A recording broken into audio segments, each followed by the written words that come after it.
And here we go. What's up, everybody? This is Xbox Ultimate Podcast, episode number 129. I appreciate you being here. We already got 51 amazing people here in the chat, ready to rock and roll with us here tonight. I got a lot to talk about. Obviously, huge news this week regarding Starfield, more stuff with ABK, lots of things happening out there in the gaming world, more Game Pass games announced day one. Just thing after thing after thing, positive momentum going for Xbox. Also, not everything is peaches and cream, but me and Pong had a short part of our show last night where we got into that. For the most part, though, we had a fun show last night. We had Skolzy on PM in the PM, and we had 2 hours of just great Starfield discussions, man. And that was absolutely amazing. So shout out to Skolzy. He announced also on Twitter today that he has some health concerns that he's dealing with as well. So positive vibes out there for Skolzy. Anybody who checked that show out last night, you know how amazing he is. So send some positive vibes on Twitter his way as well. But hey, we got a great group here. We also have an amazing guest today. And this guy's been on our show multiple times. I met you about 2 years ago, probably, so, I think.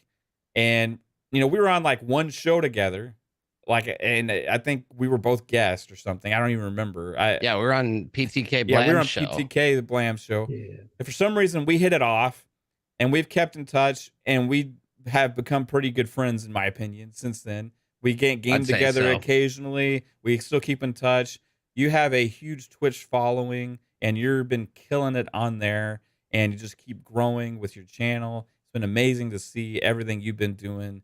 But in the chat, you guys, if you aren't familiar with this guy, he's really popular on Twitch, amazing channel, and I recommend everybody check that out. We're a YouTube usual community here, so a lot of times there's not a big crossover there, but Game Pass Dad is legit. He's funny. He's a jokester. He's a stand-up comedian, and he's also a streamer and a sweaty when it comes to sniping at Halo, even though this guy's cheap as fuck sometimes, I think, camping spots. But I want to welcome to the show a good friend of ours, Game Pass Dad. What's up, dude? Well, quite the introduction. Thank you, Bav. Good to see you guys. Thank you for having me. I need to stop by more often, but we're bridging the gap between Twitter and YouTube. We're doing it. We're crossing over, right? I've said this to you many times. I feel like it's kind of weird how like the Twitch community can be so segmented from the YouTube community when it comes to gaming, and I don't think it's like really a necessary thing, but I understand why that happens. It's just kind of organically it happens that way. But it's like Twitter is the bridge between the YouTube and the Twitch. But you've been killing it over there, man. You had a huge award show that you did recently called the Streamies, where you kind of had a parody show, which was absolutely great. And I can't imagine the amount of work that you put into that. I think I got chest pains from stress organizing 50 people. It was like the biggest live event I've ever done. I've done like comedy shows with like famous comedians. I couldn't imagine trying to do that live like you did. Like on our like E3 prediction special that we do, I had organized 20 to 30 people and do that. But it was a lot of editing and taking time and stuff. But doing what you did live was like crazy impressive. So props I appreciate it, brother, for that. But you've been playing anything besides that? Like you've been I've just been playing a lot of Halo. Check it out, you guys. I phased up. This is my Spartan. His name's Larry. I don't know why I named him that, but he looks all sparkly. He's killing people from space. How much did you pay for that? Is it an embarrassing amount? No, it's $10. I don't think it's embarrassing. Like I dream about it at night, but that's fine. Just it's fine. That's my pride and joy. Okay. Right on. That and this guy right here. This was more expensive. This was $50. Okay, but it does this. Are you ready? Yeah. Wow. Look at that. All that foam down range. The Covenant ain't got shit on us. We got Jim Ryan in our sights. Jim Ryan, he could show up with that FaZe Clan bitch and then hit him with the Nerf assault. But no, I'm like I'm halfway. Well, I just started Atomic Heart, but it wasn't playing it like it didn't like me having multiple screens on my PC, but I got to play that a little bit early because I was selected for like the Steam release. So I got to stream it on the Steam store, so that was pretty sick. That game is really awesome. And then pretty much just that and Halo right now are the main things I'm playing. So Right on. excited for all these new games. Yeah, there's lots of new stuff happening. Let's get into our regular cast of characters here. 3-bit. I'm glad you're able to join us this week, man. How are you doing? Pretty good. Yeah, I've been doing a lot of stuff at work. Got to present client stuff. I posted on my Twitter basically client stuff. I saw I saw you posted something on Twitter with like y'all like trying to like teach students or something to kind of like show them what it's all about in the actual career.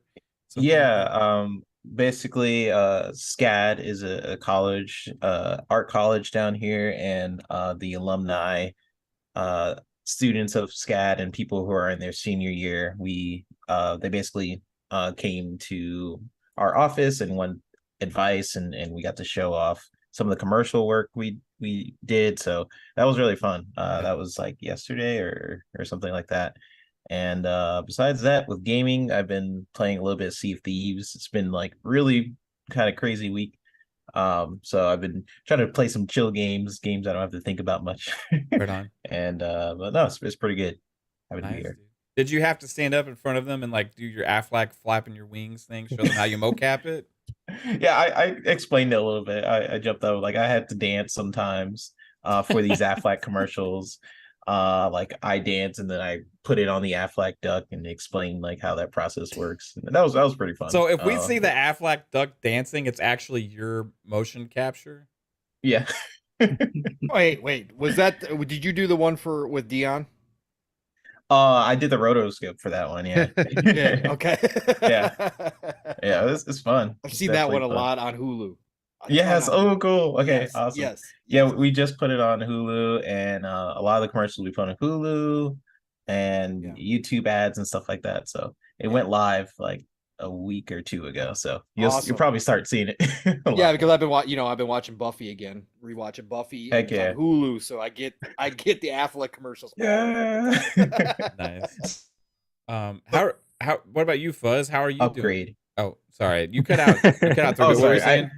I like lagged for a second. I was like, I don't want to upgrade my Hulu so I can see the ads or have a chance at seeing the ads. But anyways, go ahead. Right on. Fuzzy, you had a live stream earlier. It was awesome to see that. Thank you. Talking about your usual racing stuff. Besides that, how you doing? And you been playing anything? I'm doing pretty good. Still playing a lot of GT7, but the excitement is building for Forza Motorsport. The next one coming out here, hopefully later on this year. It's probably going to miss that whole 12-month deal, but I'm still looking forward to the updates and upgrades and things that they're doing on this game, and they're going to have a lot of features that we've been asking for as fans, with the time of day changes, the better tire models, the different tire compounds, the whole nine. And I just figured I'd start talking about it, and not fanboy out too much, but at least get some of the my thoughts on it and stuff like that out there. And so great to have people check out and stuff. So greatly appreciate you guys stopping by. Yeah, it's awesome, man. Can't wait to see that content keep rolling. What's up with you, Jasper? I actually been jumping back into Cities and Skylines. I haven't played that in a long time, but I just jumped back into that right now. I see everybody playing. Like, what is why is all of a sudden a mass swath of people playing City? I watched that the trailer for the new one coming out, and I'm just like, I gotta hop back into this game. Yeah. So that's what I did. Is I just re-downloaded on PC and just started building cities. I played in sandbox mode, so it's like I don't have to worry about money or anything. I just build a big city and stuff like that. So right on. That's what I've been up to. When does the Skylines 2 come out? This year? This year sometime. And that's Game Pass day one too. Yep. Correct. Another Somebody say Game Pass. Game Pass. Absolutely. Game Pass has been killing it this year. And it just keeps getting better and better. What about you, Pong? Are you been playing a bunch of weird shit again, or are you back onto a normal schedule with your gaming? No. Well, I mean, sort of, but now, like, obviously Mass Effect Andromeda is part of my normal playthrough now because I've got sci-fi on the brain. First of all, and you gotta wait even longer now, right? So right. Right, correct. So, but first of all, family, brothers, it's great to have and see all of you here. And Game Pass Dad, awesome to have you back on, sir. It's been too long, so thank you for joining us as Agreed. well. Thank you. Yeah, absolutely, man. But what a freaking week. What a freaking week. We got Paradox. We got Nikon. We got Capcom. We got surprises for Game Pass. And then we get Starfield. Yeah. And then we get an actual, not, hey, by the way, we're going to do the deep dive. No, we're going to give you the release date in March as well. Because as we talked about, if you're going to delay it, you got to give it to us early. Yeah, I'm and glad that's exactly they went ahead and told us the date. Yeah, right. Exactly. They could not sit on this and then be like, oh, come see us in June when we'll do the deep dive. And but we're not going to say tell anything. You. There Yeah, would not have say been a anything. lot of questions. Oh, my God. Yeah. That would have been ugly. Oh, that would have been ugly. So, no, what a fantastic week for gaming. Yet again, we are on a roll here. Man, we had a great show last night, Mav. 4 hours. Anybody, even if you don't want to listen. Great show. Even if you don't want to listen to me and Mav, thank you. Appreciate it. Even if you don't want to listen to me and Mav ramble for an extra 2 hours, go catch the first 2 hours when Scalzi was on. Talk about hype for Starfield. Mm-hmm. Again, Mav and I did get into some of the, the criticism as far as Xbox goes, but as far as the hype for Starfield goes, it's real. It's off the hook. What they showed, I've gone back now and watched it at least 6 times now at this point. Same. It's so stupid. It's so ridiculous. And to hear Todd Howard, and we're going to talk about, but to hear Todd Howard look at the camera and go, kind of surprised us how much we could pour into this because it's huge. Yeah. Like that boggles my mind. And I know Todd Howard, God has been one of those guys who's kind of been dramatic sometimes, said some things that didn't actually live up to that level. Mm-hmm. But you could see the excitement in him about what they're going to show us. And then he goes, and we've got a lot more to show you. What do you mean you've got a lot more to show me, Todd? So much already. You've shown me. That's what we're talking about with Scalzi, right? Even Scalzi was like, we've only seen the tip of the iceberg. How is that possible? They've shown us all this stuff. So we'll get into it, but great to see everybody. Chat, you guys are all amazing. Thank you for joining us yet again. Let's get down to business, man. Let's do this. And if you do like the content here, everybody, just make sure you hit that like button, share it out. Sub to the channel, all that kind of stuff. 100 people in here. That helps us grow. Let's go. Helps people find the channel, and I appreciate every single one of you who either stops by for a minute, watches the whole damn thing, or says, "Hey, this sucks. I'm never going to come back in." I still appreciate you for checking us out, but we also got to get to our sponsor for this show as well. So, want to thank Manscaped.com, who is the sponsor of this channel. This, everybody, is a public service announcement. Manscaped now has beard products, is going even further with their brand new Weed Whacker 2.0. Go ahead and tell the world the leaders in below the waist grooming are traveling north of your South Pole with their revolutionary grooming products. The new Weed Whacker 2.0 and their new beard line confirms they have all the best tools for your hygiene toolbox. Time for you to upgrade your game by going to manscaped.com and using our code FUNSPECULATION for 20% off plus free shipping. Again, everybody, that is 20% off and free shipping. So help yourself, help us as well by using that code FUNSPECULATION at manscaped.com. I appreciate each and every one of you. Again, now let's get into the meat and potatoes here. We started off just kind of talking about Starfield a little bit. For me, that was the biggest news of the week, right? I want to ask Game Pass Dad if you've did you check out that trailer? Are you like a Starfield hype monster as well? I mean, are you like looking forward to this, or are you sitting? I'm really looking forward to it. I haven't been like eating up all the details or anything, but I definitely am a fan of Bethesda RPGs. Like I've spent like between like Skyrim and Oblivion, mainly Oblivion. I spent 1,000 hours in Oblivion and like played Morrowind growing up and played like Fallout and everything. And I feel like Starfield's like that one game that kind of scratches multiple itches. And I've been like wanting to get into like a new Bethesda RPG and like have the space aspect and the exploration and the travel. And I do feel like they have the capability of pulling it off. I haven't necessarily eaten up all the fine details because I want it to be like a fresh experience, but definitely been following the story of like the delays and getting pushed back and like all the big promises that Todd Howard makes, and like the acquisition was such a big deal. I was super psyched on that. And just the fact that it is like a Bethesda RPG, like it's a first brand new IP in forever from them.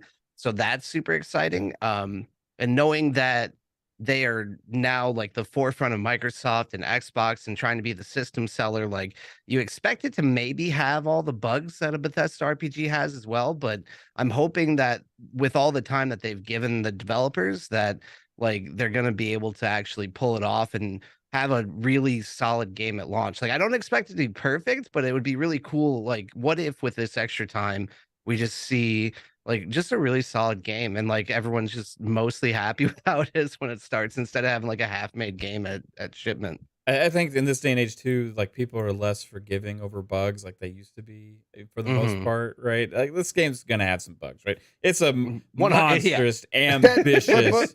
Yeah, and I got to give Game Pass Dad credit for saying what he just said, because I've seen people on Twitter going, "Oh, no, the delay's good because we're going to get a perfect game. This game's got to be perfect, right?" I'm going, listen. Have y'all ever played any Bethesda RPG? It's a Bethesda RPG. The biggest one they ever made.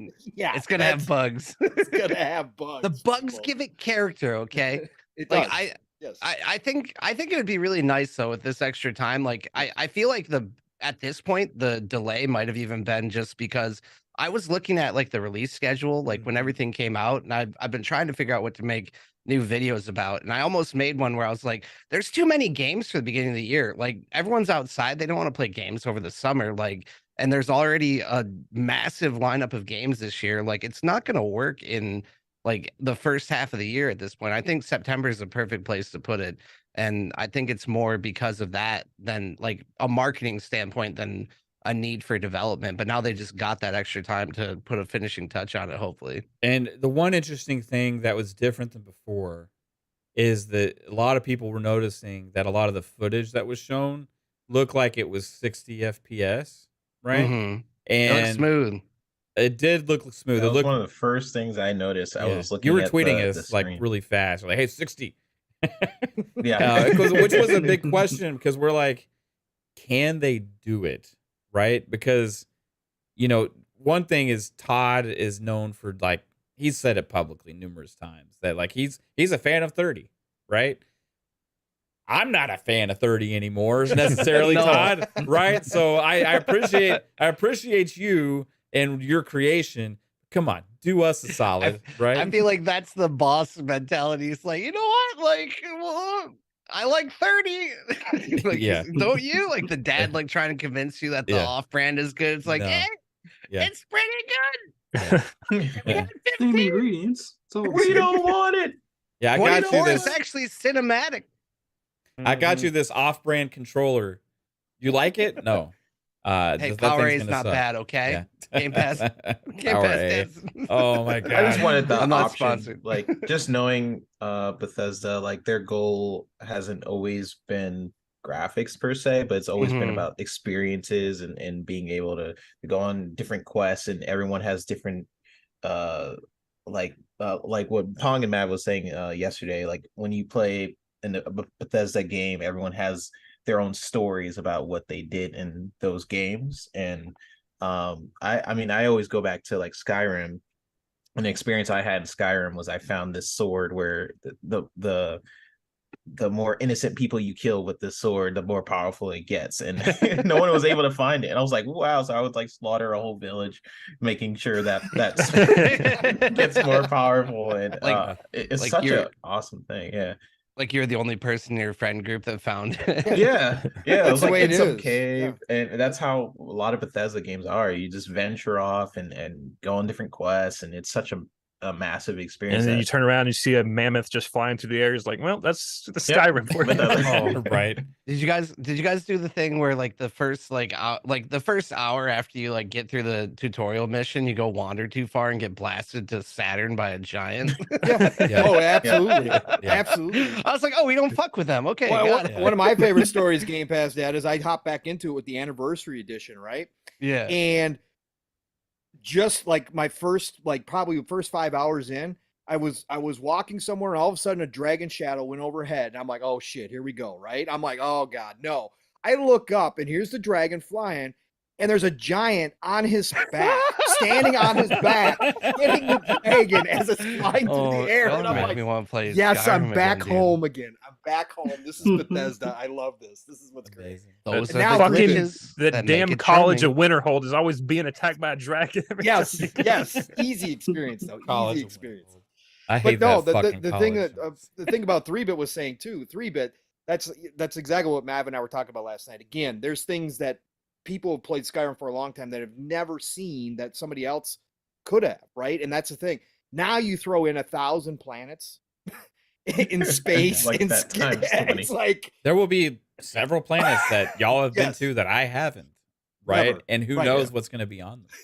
And that was Yeah, like, that's my favorite part in Bethesda games. Like you start off like in a vault in Fallout's case, and then it opens up to you, and you're like, "Wow, let me venture off and do not what the mission tells me to do." correct. that was And- one of the things you're talking about, like all the planets and stuff. Like, what if that's Todd's thing that he's like wants to show us next? Is like, we know Jupiter has 63 moons, so like, how many fucking moons are out there in this game? Right. Wow. Hey, we Uh, said there's thousands of planets, not moons. Okay. I wonder if That's my in, point. We have It's thousands of planets. DLC. Each of them have their own moons. I wonder if in Starfield we can find that asteroid that's supposed to be like 1 in a 600 chance heading for Earth in 20. Oh, like 20 this. years? Yeah. It's based in a fictional universe. This is okay. So this is the fucking copium that I've been smoking, though. You guys, like, picture this. All right, close your eyes for a second and just think about like we come to September 6th and we load up our Game Pass and we download Skyrim, right? Or not Skyrim, Starfield, Space Skyrim. Yeah. And we I'll be pissed off if I accidentally install Skyrim. If I'm playing Skyrim on September 6th, somebody better come you shoot me, fucking okay? it fades from black and you're in the fucking wet. Like the meme. All right, sorry. Reset. Okay. But you load up Oh. Starfield and you start playing it, and it's just a fucking solid game. Mhm. Wouldn't that be amazing? Yeah. Yeah. Like, wouldn't that be refreshing? Like, if it's just not that buggy, like more so than you'd expect, and it's just a pretty polished game. Like that would be fucking But fantastic. it would be funny if you have a bumpy cart ride on the way there. Oh yeah, that'd be, if there's not a fucking Skyrim planet somewhere in there, I'm That's what canceling I'm Game saying. Pass. Like, even in I'm this PS game, Plus like, stat you after could have that, like a dude. planet that has like an ancient civilization that's still like developing, and you could go there because like time just works different on different planets. Like people evolve at different rates, so it's like yeah, Todd That'd be Howard crazy. in you June could is just you like could literally have the Skyrim planet in Starfield Yeah. and just like hover over it in your spaceship and look down on it. right. It's the That would whole be game of insane. Skyrim that you can go play inside the engine. Of There will be Starfield. mods for that, probably. We're actually Roblox, you guys. That would be Actually, very oh meta. my God. Game creation creator. You know that within cutscene in Starfield. Skyrim where it's like he wakes up in the cart. Yeah. So what? Yeah. Like that would be hilarious if instead of a cart, it's like some kind of thing that they do pull you along into your first space station, though. Like just like the same. Just a robot dragging you down a hill. Yeah, that's like. Wake Yeah, up, if- Fred. If Starfield doesn't start similarly to that, then I don't want it. Fuzzy, did your hype level increase at all when you saw this latest trailer? Oh yeah, like the big thing, like you guys had already noted, the smoothness and speed in which it looked like the basically the replays and the screens in the background of people playing, all of that looked like it's going to be the 60 frames. Like I kind of was not really cringing, but I was kind of worried that okay, they'll release it, it'll be 30 frames, and then like 3 to 6 months later they'll do a 60 frame or performance patch kind of thing, and listen to everybody on the internet complain about it, or maybe there'll be a mod that people figure out before the official patch or something, but it looks like they're going to have this thing ready to rock right out the gate with a performance mode.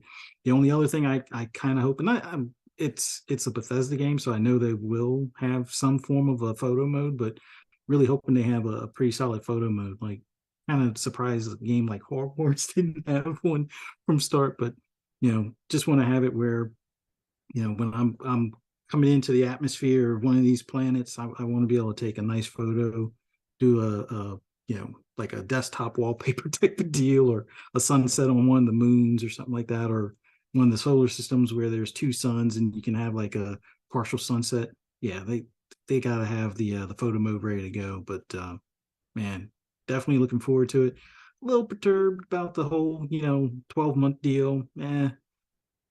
It is what it is type of thing. But yeah, for the most part, September 6th can't get here soon enough.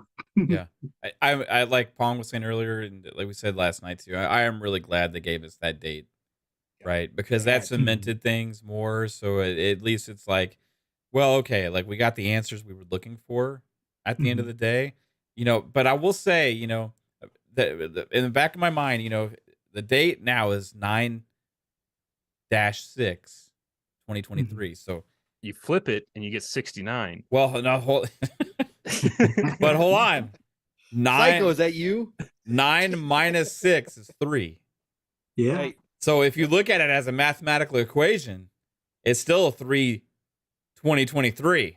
So You know what? Todd was telling us. Todd was telling us that we were right all along. You guys Yeah. going Just full couldn't- Todd we and couldn't on do right it. now? We were right. The Marchers were right. That was Todd's way of saying, actually, if it was my choice, we would have been marching. That's what Todd was saying. yeah, that's why you did the 9-6, because it is a Wednesday. It's a weird date, right? So Right. Todd, thanks for throwing us that bone and at least announcing the release date in March. Right. I just want one of those like a leather jacket, like one of his leather jackets with like a marcher's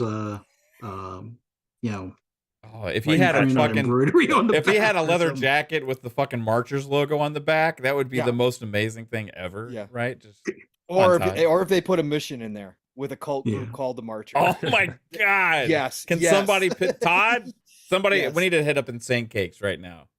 Say we may be a fanatical cult, whatever, but Yes. maybe like people can join this cult, somewhere where it's just like the cult is just based on blatant blind optimism. Right. That is correct. It's just like they're so optimistic about everything all the time, right? Mhm.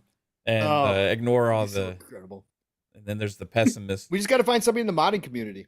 That's all we got to do. So and add it Yeah, that's down cool. the road. It'll be The awesome. amount of Maybe mods. there's somebody out there. I said that. Maybe there's somebody out there in the modding community who was a marcher, who's watched our stuff, and once this game drops, we'll have a marcher NPC. The 3-bit. This type is of- you and Insane Cake's job. Okay, right? You and Insane We joked Cakes about that. get in on our that. DMs. That would be amazing if Bethesda has been following the Marcher movement. And Yeah. They have like, to have "Let's been. create Do a-" you think they were aware of it Yes. somewhat? Yes. Yes. I At mean, some it point- kind of got everywhere Maybe. on Twitter. You know what I mean? And it went big. They had the Discord. It went to I think it went to Reset Era too. Somebody had to catch wind of it. Whether or not they knew officially our portion of Or it, just Right. it I was a don't know, March but rumor. I Yeah, forget who was somebody saying it probably earlier said it. today. It may have been Jez or it may have been Rand saying it earlier, but they kind of did give us not necessarily 323, but 323 deal, because we did get to see gameplay this month. So Yeah. it Yeah. did exist and Yeah. was playable. in a we way, did something. We got to In a see way. Starfield get played in March. We just don't get to play it ourselves. Somebody in Xbox 2 chat said technically they could put out demos for both Starfield and Forza and claim that they got us. We were able to play the games within the. If 12 they did months. that, Yeah. I would be so happy. I don't even care. Yeah. Like, honestly, like I wish they would have just released Halo Infinite as a demo, and like the narrative would be way different right now. We did Way we got a beta for Halo Infinite for about a year after release. yeah, think. yeah. Yeah. Pretty much. There's the marketing. Like, we got to hit up Aaron and be like, hey, we got to switch the marketing on this. I think the thing I'm most excited for with Starfield is just like the different aspects of like sci-fi they can take from, whether they'd be like a cloud city, like on like a gas planet or something. Like you just fly through the clouds a bit, and there's like a big city just like hidden underneath the gas, or like a water world where there's just an underwater city. Like there's so many like things they can take from sci-fi and just put in the game that like we haven't seen, because all we've seen is them on land pretty much. So I'm like wondering what kind of sci-fi cities they actually have in this game. Yeah, that's a good point for sure. Well, they Like, have definitely that cyberpunk one, right? Cyberpunk City. Yeah, They I got the forget one what in the it's middle called. of the middle of the ocean where the fish Mhm. fish toxin is actually a drug. Oh, So so it's like a drug hub, and everybody can go there and get high. Get fish So- highs. Yes, yes. Let's go. You know where we'll them find fish Psycho. know how to party. Okay, on Well, we know where Psychonauts is. Yes. He's on that. If he's playing the game right now, 'cause I'm I don't know where he fishing. is. He maybe he'll join later in the show, but he's not here right now. But he'll be hanging out in Fish City for sure. For sure. Um, Every single screenshot for next year will become that city. I Psycho. found I some got new. the biggest fish. Get ready. Dave Matthews Band is playing there every night. he's Fish City. listening to fish while he's smoking fish. Yeah, Fish is another one of those bands. That's true. Yeah. All right, guys. Well, I mean, there's the other side to this. Like, we won't spend too much time on this, like, because I know it pisses people off. But anyway, it is what it is. However, Jasper, I don't know. I haven't gotten your take about the whole 12-month thing. You're a big proponent of the 12-month show, right? So, do you think they should change it now? Because No. why? I think why they not? should keep it. I think they should keep it because eventually, like once we know all the games that we know of that come out, eventually, like 4 years from now, if they keep doing the 12-month window, every 12 months we'll have just a line of 20 new games. I'm thinking like long term. 12 to 15 every 12 to 15 Are you being months. serious right now? Is this a joke? He's- No, he's I'm for being real. 100% serious. I want the 12 months thing to go forever. So eventually in 4 years they'll catch up and it'll actually work, is what you're Yeah. saying. That's a good way of looking at it. Yeah. I've never, out of all the takes, I've never heard Jasper's take. It's like completely new to me. I don't even know what to think And- about. I think there's merit to it. They'll catch up eventually. They'll Just get like there. imagine like right now all we get is like 1 or 2 new big game announcements every year. Like in 4 years we could have 20 new big game announcements every fucking year. But like you could do that without the 12-month Yeah, but then the window thing. We don't, you we could just don't say need windows. So is the whole argument that instead of doing what the games that we expect in the next 12 months, that they do like incremental, like quarterly or semi-yearly shows then? Or I mean, you just do like I the guess 12 I'm months. behind on this argument. You could do the 3 months like thing that they could do now with like the directs, but I'm talking Yeah. about like every 12 months we would have new games that come out, and then we could expect those games mostly in 12 months. Like some of them are probably going to get Mostly. some of them are probably going to get delayed. That's inevitable. Like, but I don't like 1 or 2 getting delayed. That's whatever. But like, Okay, Jasper, are you cool with it if they do that, but they just don't say any type of time frame? I mean, you just be like, games coming out soon. Like, that's fine. Right. That's what I'm saying. Yeah, what if Yeah. they say by the end of next year, right? I don't even want That's- that, Mav, because that's that's fine. still no, we don't know that. So here's the issue with me for the whole 12-month thing. Yeah. Because they say that, right? But then next E3, they're going to have to show the same games again that they did last year. Right? So the Which is what Forza will some be do. there at That's- E3. That's why I'm saying Starfield like will be there. eventually it wouldn't be there. Eventually they'll get to that point, right? So Because right now we know a bunch of Uh-huh. stuff that's coming out. So like we can't just have a perfect 12-month show where there's a bunch of new stuff every 12 months because we know stuff that's coming out. I like your take on it because it's so different than I've seen Yes. from the Oh from no, the this others. is out there. This is good Yeah. stuff right here. No, I actually appreciate that because it actually has some reasoning behind it. Sure. And then other- just imagine like every E3 show would be the fucking biggest mind-blowing show ever because you'd have 20 new fucking AAA bangers. But they can do that without saying anything. Yeah, but then you're gonna get games that are like some fucking CGI trailer we won't see for 8 I don't fucking care. years. I don't care. I think that's kind of the difficult part because it does become fodder for like arguments and things. But honestly, I don't like I don't know if it was like 2018 or like 2019, like there was a couple years where it was like it felt like they didn't really announce anything new. Like we were just seeing Yeah. like the They didn't same have old anything. stuff. Yeah. But now, like honestly, now that there's like a steady release of games and we're getting like new additions to Game Pass from the third party, like I might be a little bit biased because like I'm on PC and I've been playing a lot of like indie games on Steam and stuff, or just enjoying what's out there. I'm so fucking behind. Like it doesn't matter when it's coming out. Like I'm just like I'm happy that it's here, you know? Like it doesn't feel like I'm waiting that long. Like there's games that I'm excited for, but the thing I do not like though is like if you look out too far. So I think if they're more realistic with like this is what we expect, or maybe not necessarily announce release dates before they're sure that they're going to hit them, like I feel like it is nice to see like an idea of what's coming out in the next rough year time frame. But Even if I- they don't like hit the 12 months, like you kind of know it's pretty close to that. So like if they do delay, So they it's gonna should be say like this: we're talking about games and this show that you're pretty much gonna be able to play within Yeah. the next 12 months. yeah. That also stops the fucking problem where you announced Perfect Dark 6 fucking years ago and we haven't seen shit on it. So Well, it's Yeah. like, Well, yeah, no, I think we're all in. I think most of us are in agreement with that, right? That they had to show that stuff, right? That's what they. Yeah. Again, this is when they wind up shooting themselves in the foot. Is when they're forced into a situation. They were forced to show a Fable teaser. They were forced to show a Perfect Dark because they had to get people excited. They had to sell us on hopes and dreams at that point, right? Last year, it was because they knew how bad their 2022 was for first party. Like Rand said today, they needed to get that marketing win.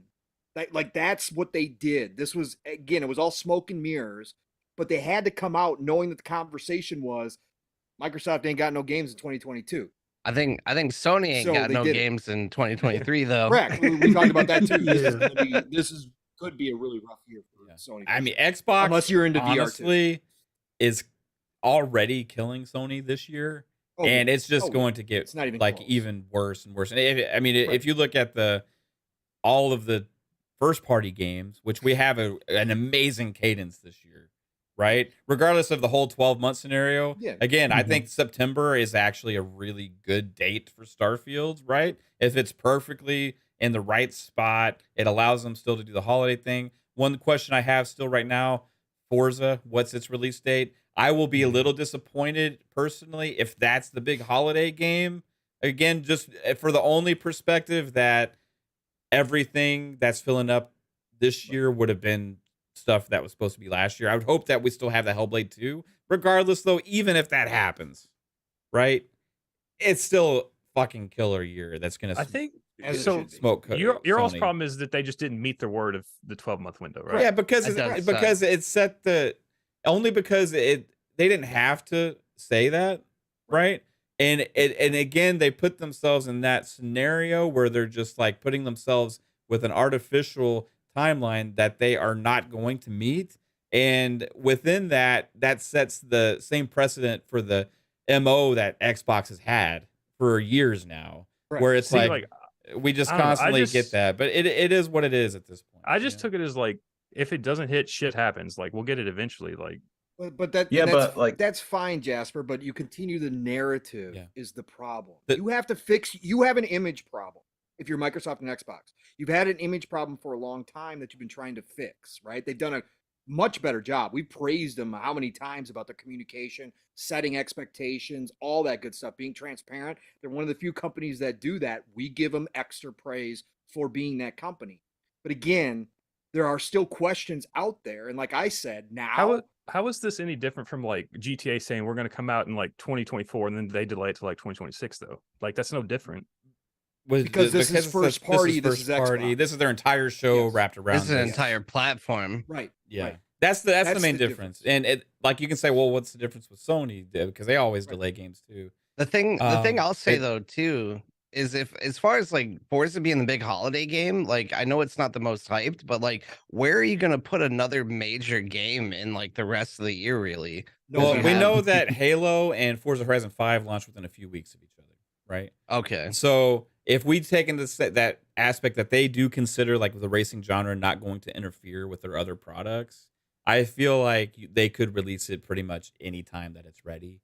I'm fair. thinking maybe July, August, potentially October. October is yeah. a lot, yeah. I think the October. number one guess right now is October, right? Yeah. So Yeah. if that is the case, that still opens up November, December for potential Hellblade 2. Right. Yeah, and other shows aren't saying that the fact that we're gonna release these games in 12 months. Also, that's the thing, and I think with Xbox they just sort of set that expectation for people, and kind of just jumping on what you guys are saying. It Xbox has an image problem with a lot of people. A lot of people still don't trust Xbox. They're like, oh, Phil, he's just saying stuff at this point. He's all talk. So when it's really just going to take these games coming out to get rid of that issue, to have the Starfield, to have the Forza Motorsport, Hellblade when these games drop. But until that happens, a lot of And people just the problem is don't. like if they drop the 12-month thing like now, like they can never release like get to the potential I want them to get, because if you like do a show next year, like they could show a game that's like 5 years out, and then you have to wait another 5 years to get to that 12-month potential. But- So you have to do this 12-month thing for consecutively for like multiple years. But like, the one to get issue to where I wanted to get to. Jasper, like if we're watching E3 next year and they say all these games you're gonna be able to play within 12 months, and we like we know that like Starfield hit in September, and let's say Forza comes out in October, everybody when they hear them say that will just be rolling their eyes, right? Yeah. That's the primary. It's like, okay, yeah, right. But I'm excited to see the game. They missed two games out of like 40 or 30 where they showed us. We're talking about first. They have no control over third party. Big stuff. They have no control over third party, right? But they do have control over their Until first they party. buy them. And they should know, Right. They should know kind of where they're at with the development on their first party. Like, who else is gonna know? So, you know, and it's if they really don't? 3 out of the 5 first party, right? Mhm. Because Ara, the console version, even got canceled, and we don't know when that's coming out.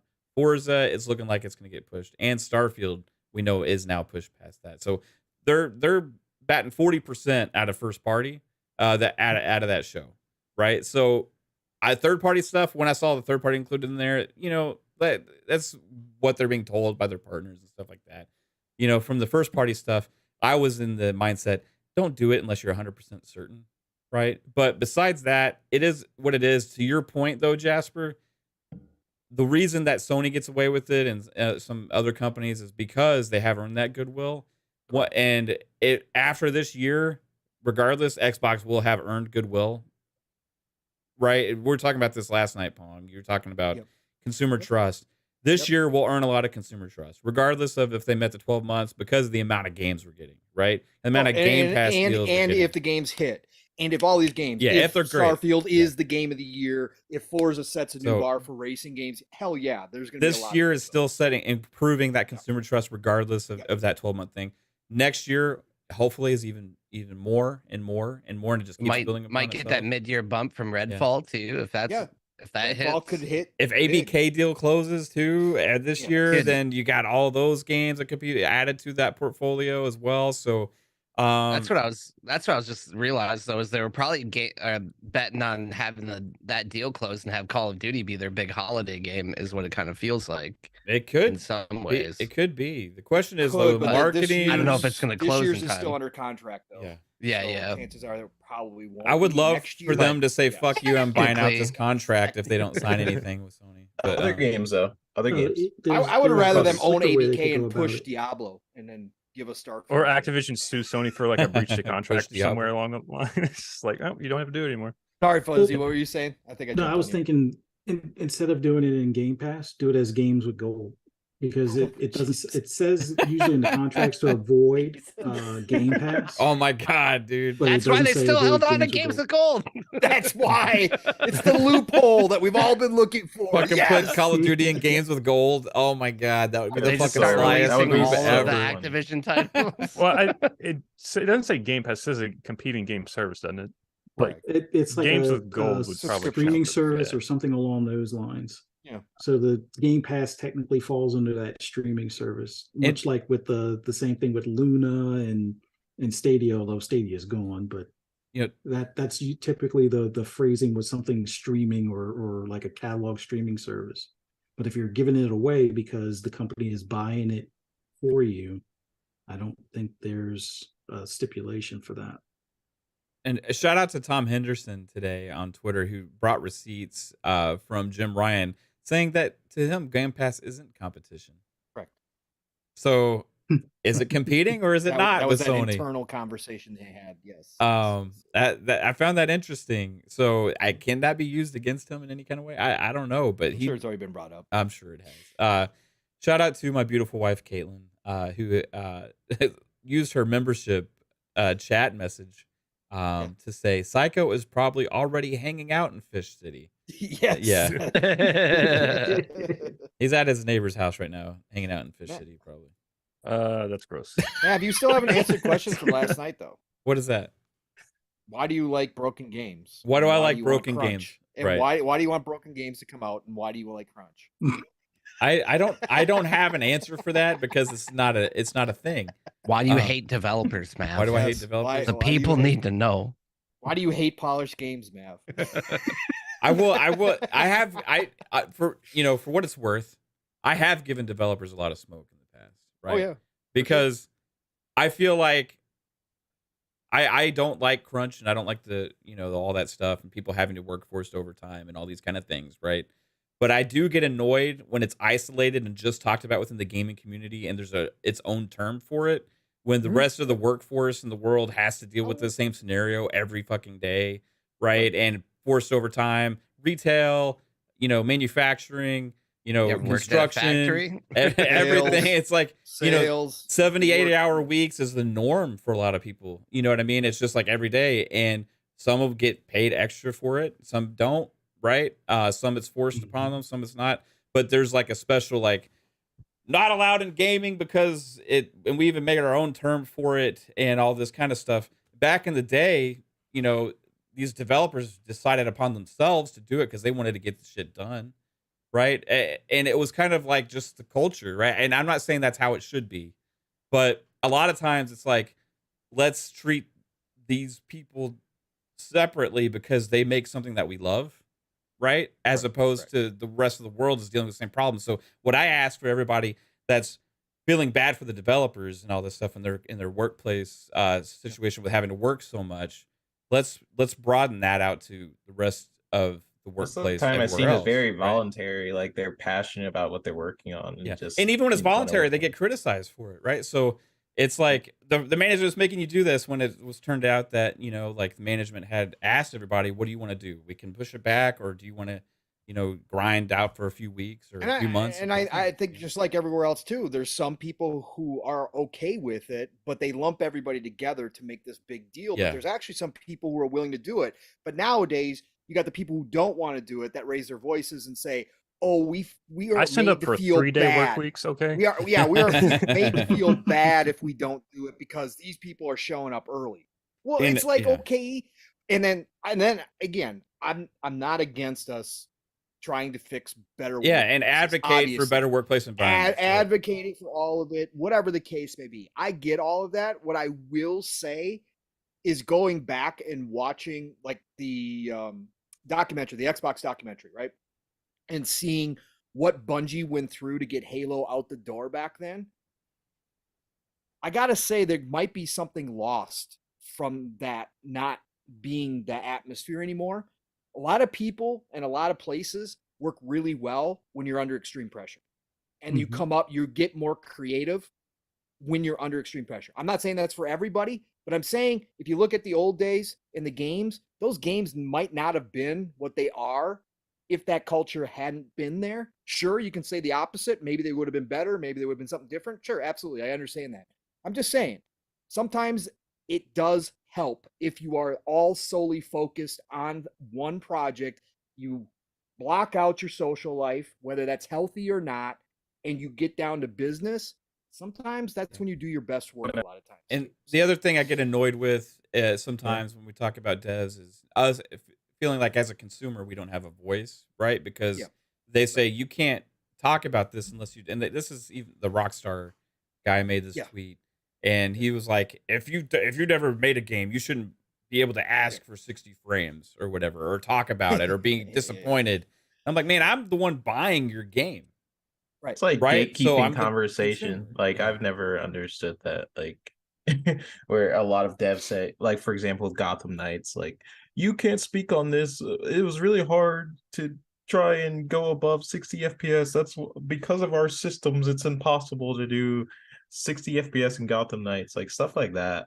I don't know. I've never really understood where devs try to have a higher position than people who are gamers who are buying your product just because they're gamers. Yeah.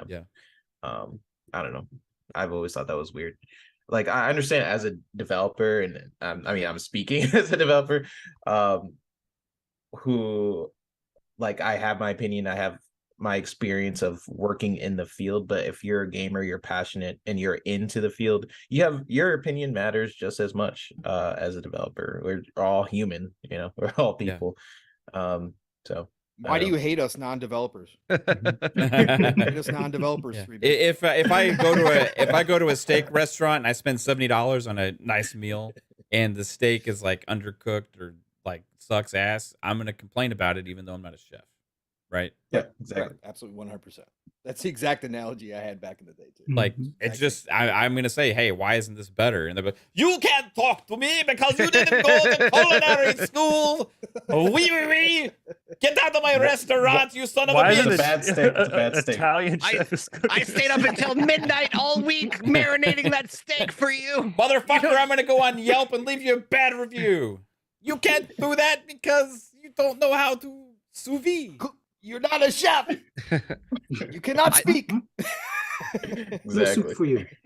I think speaking on the crunch though too, I think a lot of it depends because it does sound on paper like really bad. Like when you hear about the like everything that goes into it and like the comparison you made to like the types of things that we all deal with in our everyday work environment. Like one thing is it's high profile. There's a large group of fans and people in the industry that have their eyes on it and the workplace environment and everything. So it's something that a lot of people have stakes in.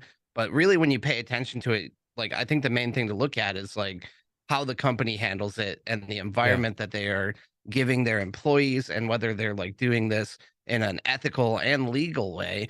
Right. But at the same time, it's a piece of art that people are bringing together. Like every single game, big or small, is a massive project. And when you're working on something like that, you don't necessarily have like a fine timeline that everything can work under. Like you have your goals and you have things that happen. And then you have so much that goes wrong that you have to deal with. And like a small piece of work can become so huge that you need that big effort at the end to get it done. And I feel like a lot of our jobs like probably are similar to that in a lot of ways. Yep. And if like I just hope everyone gets a nice vacation afterwards and gets bonused out for their hard work. You get an extra pizza party. No, Come on, you get locked back to your desk and you make the next game. Time to support it. It's a games as a service. Everything's a service. You are the product. We're ordering more pizza for all of you. Pizza party every day. You get 2 slices now. Also, it's I like a love culture seeing- thing where like people procrastinate a lot. So they're like, oh, I can hold. Let's do next week. I'll just get to it then or whatever. So it's like you kind of put that on yourself. It's like, Pressure is good. Pressure is definitely good. There's a lot of things that can be created under pressure and where like for example, if you have like a level that you're trying to design in like 24 hours and you have a lot of time to think about it, like Jasper said, you could procrastinate like I won't do this section, I'll do it later. Or when you're under pressure, you're like, okay, let's try and make this as efficient as possible. Yeah, pressure can be a good thing. It really doesn't matter what the DNA of the studio, like whether or not you're really forcing these devs or if it feels more voluntary, like because they're passionate about it, they got to the field. Yves Guillermo type emails being sent out to the fucking workforce, right? That's not a good workplace environment. That's not inspirational. Yeah, no, that is why I quit that job. But there's the scenarios, I think sometimes, and every situation is different, but a blanket term for it gets used a lot, so it isolates everything into like seeming certain ways just because it's a certain word that's used, right? So I think every situation could be potentially different and looked at differently. let's be real. Certain journalists get paid very well for breaking those types of stories as Yeah, for sure. time goes by too. But regardless, I don't even know how we got on this tangent. I don't know. I don't know. You We mentioned broke away. something about developers. And I just ran off Oh, with that. Pong said that Mav hates like devs Oh or yeah, some shit crunch. like that. Oh, Yeah. Why do you Yeah. like crunch? Oh yeah, you said why do I like bugs? Right? No, okay, yeah. Bugs. Why do you like crunch? I don't mind a lot of bugs.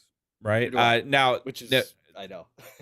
I'm been playing games for my entire life.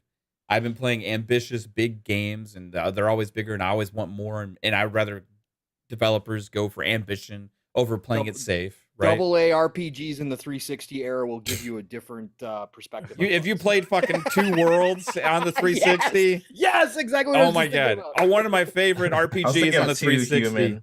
Two Yes. Worlds on the 360 was amazing. Co-op, Yes. like Skyrim Yes. style Oblivion Yep. type RPG. They were trying to do a Bethesda, Yeah, a it- Bethesda RPG. Yeah, I fucking loved it. But man, that Yep. shit was Bugs. jank and bugs everywhere. You know what I mean? 15, 10 frames. And that's not the only one. There's like Risen, you know, Yes. shit like that. I mean, there were all over the place. So I'm used to playing games that have this level of ambition to them, right? Where it's like, hey, sometimes things aren't always going to be 100% normal, right?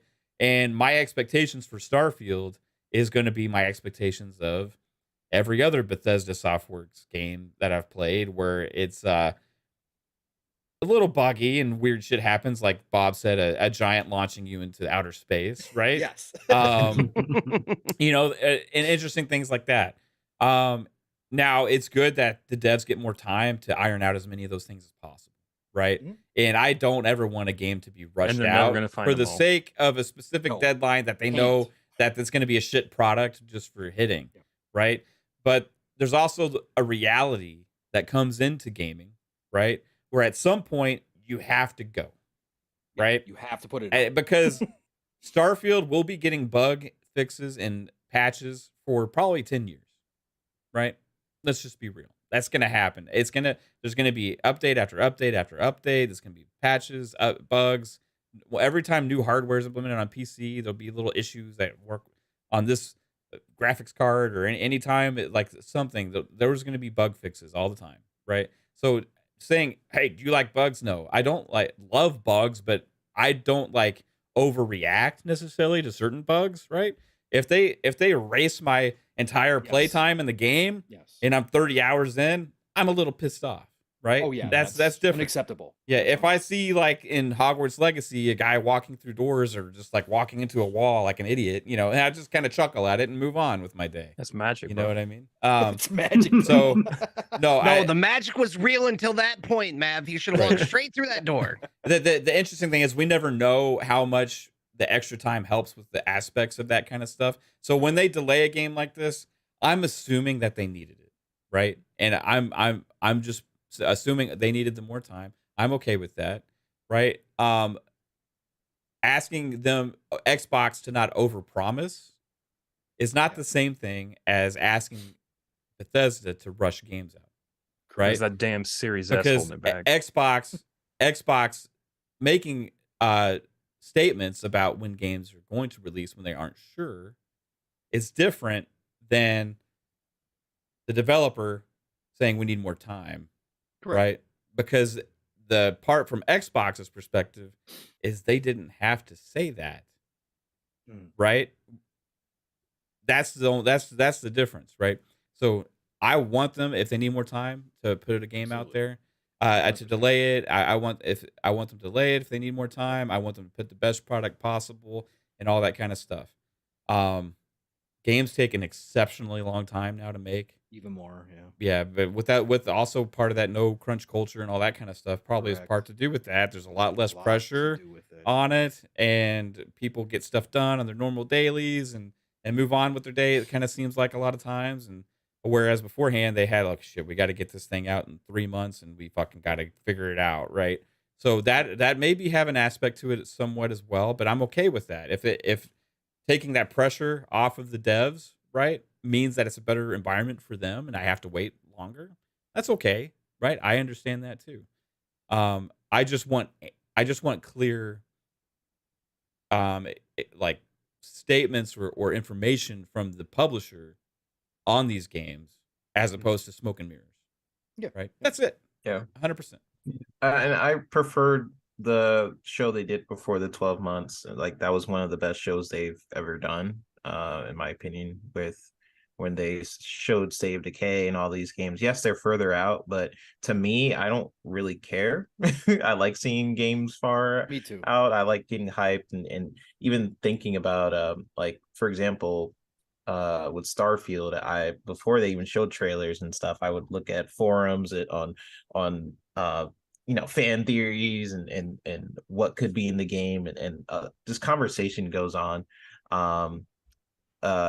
And it can be good and bad, right? Like you can have those games out far in the future, like Beyond Good and Evil, that keeps getting delayed, and that always sucks. But I do like seeing an announcement of a game. It does hype me up as a gamer. I like to know what's coming down the pipeline.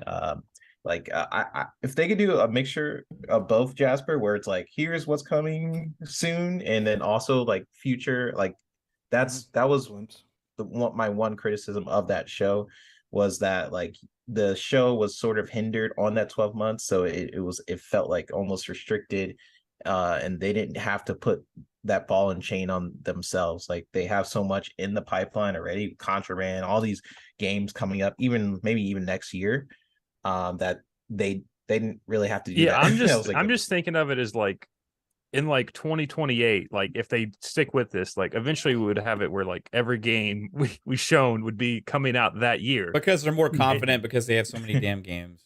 Right? Yeah, is what you're and saying. studios. They'll catch up. And you can't do that if you take a break between years now, because they could announce a game that's like, they could announce another Perfect Dark like now, between now and then, so it would ruin that entire plan, so you would have to stick with it. That's my point. Yeah. I'm just going extreme. I said it last night, I'll say it again, I've said it before. At this point, and this goes across the entire industry, I'm not just talking about Xbox here, stop giving us any dates. I'm done. When Every it's a game month gets out, delayed. Yeah. Yeah, when it's a month out, when you guys are going gold and you know there's no turning back, go ahead and let us know. Need for Speed Unbound. Surprise us. Right. Yeah.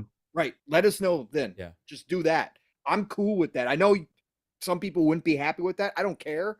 That saves everybody. That saves everybody the heartache at the end of the day. And if the industry wide went that route, then we'd all get used to it and we'd be surprised all the time. Oh shit, this is coming out now. Oh yes, let's go. Yeah, like a Hi-Fi Rush too. It's like a Shadow Drop. It's not a big thing of Shadow Drop, but yep. And it would also like, it would stop some of that like bullshit that's like just in games media in general, like, because they wouldn't know what's coming out, so they couldn't write negative hit pieces on random shit. Right. Yeah. Exactly. Less time for everybody. Yeah. Which is great. I would like for them to do kind of like what like Sifu did and Dead Island did, where they have a pushed out date, but then they wind up delivering it earlier. So if they got in the habit of like giving that buffer time, like, hey, it's coming out in the next 6 months, but internally they kind of know it could be 2 to 3 months, but they give that extra wriggle room in case something pops up. Yep. And then, hey, if it's ready sooner, hey, by the way, we've gone gold and we're going to release it, 2 weeks. We talked about that. Under promise, over deliver, right? Exactly. Fuzzy? Under promise. Say it's 8 years away, and then if it's done in 6, let's go. Yeah. Let's go. You know what I'm saying? Well, So like maybe they shouldn't have included like Forza, because that was like right on the cusp of getting that 12 months, so they could have just left that out because they weren't physically sure. Correct. So like, or at it would least have been not announce a date for sure, or like a time frame for sure. Yeah, that's the end of the why I show said is like that- a beyond the 12 months. Right. Exactly, Fuzz. But that's why I said that this show was a forced show. This is a forced error, right? This was an unforced error. I should say unforced error on Microsoft's part because of the 2022 almost zero first party, Pentiment, etc., but zero big games, and with delaying Redfall and Starfield out of it, Microsoft felt like they had to come in and give their base something, right? Because the talk was out there, what a shitty year this was for Xbox. All this, they were radio silent. They were going radio silent more and more because of the ABK deal. They had to do something, so they did an unforced error by, over promising and now under delivering at the end of the day is what happened. And that was on them because again, they didn't have to. For sure. That's all. Welcome to the show. Live now. Are you still in Fish City? Psychonauts? Dude. Oh my god. Best toxin ever. Bro. I started my weekend early and I totally fucking forgot it was Friday. Dude. I'm telling you, Dave was Wait, right. what? You've been in Fish City where the toxins Are you calling us live from Dave Matthews right now? Is that what you're fucking doing? Bob Marley more like it. Oh my god. Right on. Oh my god. How What are I you? miss? We I'm have doing everything. good. We're on outros, so tell everybody where to find you. No. Um, Oh my god. now we talked just about think that- Starfield and we talked about the 12-month thing. I think the 12-month thing, like, I think it's one of those things that Microsoft were trying to push it too early, like they did with the DRM for the Xbox One era. I think it's one of those announcements that I know. I think it's one of those things. Just Good follow reference. me. Follow me. Like, I'm having a hard time. Jasper's now comparing the No, the 12-month no, announcement to feature. DRM. That's that bad? I'm not even No. going that far. The That's world's that fucking bad. up what the I mean by it. century. That's not what I mean by it. Don Okay. ED was behind the scenes and gave him When this Xbox idea. That's One exactly was what- coming out, they did the whole DRM thing where like you'll be able to share your games with your friends or whatever, like digitally. and Oh, stuff. we Like, they remember. were ahead, Yeah. they were ahead of the time with that. So I think that They were the ahead of 12 time months with 12 thing- months. yeah, it's one of those things that Microsoft gets ahead of the schedule. That's Oh. what I'm saying. Okay. Oh. I think Yeah, they- Jasper's smoking fish too. Yeah. I definitely think that they could have kind of like not gotten in this mess if they did it beyond, like, I forget, when I jumped in, someone mentioned it, a beyond 12 months. And if they kind of did something like that, you know, like here's coming out the 12 months, maybe here's coming out in the near future, Around 12 months. a near future, 12 to something 18 like months, that. Yeah. This way they if they know that Forza is going to be longer than the 12 months, it's better press that they do that than get what the predicament they're in right now, because now they got Forza not being in that 12 months window that they said, and then Starfield being out of that 12-month window as well. So now we got two games, major games. They're going to be coming out in within 18 months. 14 16 months. So I think if they had like a soon after the 12 months or something, or don't do the fucking 12 months, they can just, you know, kill this negative press that they're getting right is unneeded right now, and it's all because of what they've done. It's not anything that anyone else is doing. This is their own doing by having that 12-month window event. And it was just like, what were you thinking? What were you doing? Why would you say 12 months? So Yeah, I was watching Xbox 2 earlier, and Rand had a perfect thing, because I've seen one of the main arguments for the 12 months thing is that, did you guys see the asterisk in the bottom of the my thing? It's like, yes. I don't Legal. when I watch a show, I don't want to have to read the disclaimers, right? I'm just Yeah. I'm just saying that's what that is. That's a disclaimer. It has an asterisk on the bottom. That's a legal thing that actual companies do to kind of, it's a CYA, what we call a cover your ass, right? So that's a cover your ass thing. Regardless, it doesn't matter. It's not a huge deal, but like when we're looking at this whole thing, I'm like, oh, let's go look. What does this thing on the bottom say? Targeting 12 months. Okay. Yeah. Like, so that whole thing, you know, but the whole thing was, when you actually watch the show, one of the first things Sarah Bond said is, for the first time ever, we're having a show focused on games you can play within the next 12 months. Right. Yes. So that's, And I that's posted the that. thing.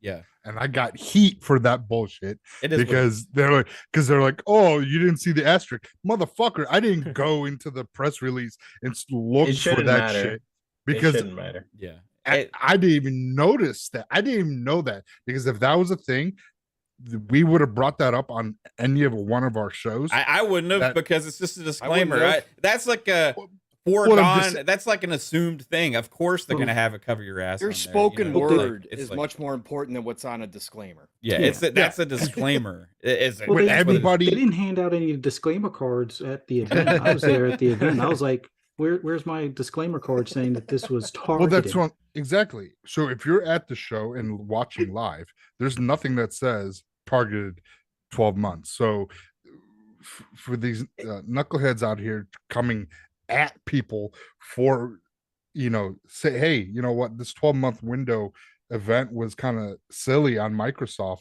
and then you get attacked because you didn't see the fucking asterisk. Go fuck yourself, dude. I'm just seriously, it's stupid. I don't Fucking mind stupid. like when people say have a discussion about it, right? Mhm. But the issue that we've That's had, simple. and Pong and I Simple. talked about this last night, was when we simply say I like the 12-month idea was dumb, right? Why are you crying? Why are you whining? Why are you? You're pathetic. It's so pathetic.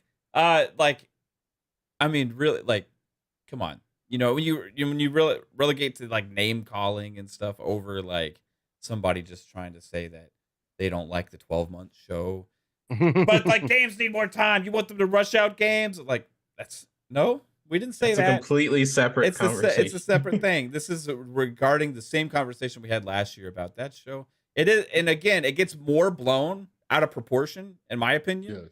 because of the attacks on the people that just simply made a statement. It could be over with. But when the people care more about the people that say something about it than the actual thing itself and attack them, it's like, well, we have to double down on our opinion and actually try and make a case now because of how aggressive you're coming at everybody, saying how stupid Right. and pathetic and idiotic and ignorant and whiny crybabies they are over an opinion that you don't like a 12-month idea for a showcase. Maybe that's why I don't have a Right. problem with it, because I just expect everything to get delayed. Yeah. That's just the new norm. I think the narrative would be a lot different though too if they would have just embraced they're like, this is what we're targeting to come out in the next 12 months, and there's no argument to be had, because then it's like, oh, some of it gets delayed, then that's expected. Yeah. I also think though that just in general, like there's always like the concept of Microsoft kind of changing the industry with Game Pass, and like Todd Howard talked about how like Game Pass is such a massive like marketing tool that it's like they don't necessarily need the same cycle to like advertise games that they used to. Like Game Pass in and of itself and the release schedules that they have can completely change how games are announced and how we digest it or how we get hyped for them, and also not like the end user experience in general and how many people are just going to download it because it's there. I feel like Microsoft is still kind of feeling out how to utilize that best and how to position it in such a way that it can still build hype and get people excited and like drive more subscriptions and game purchases. Yeah.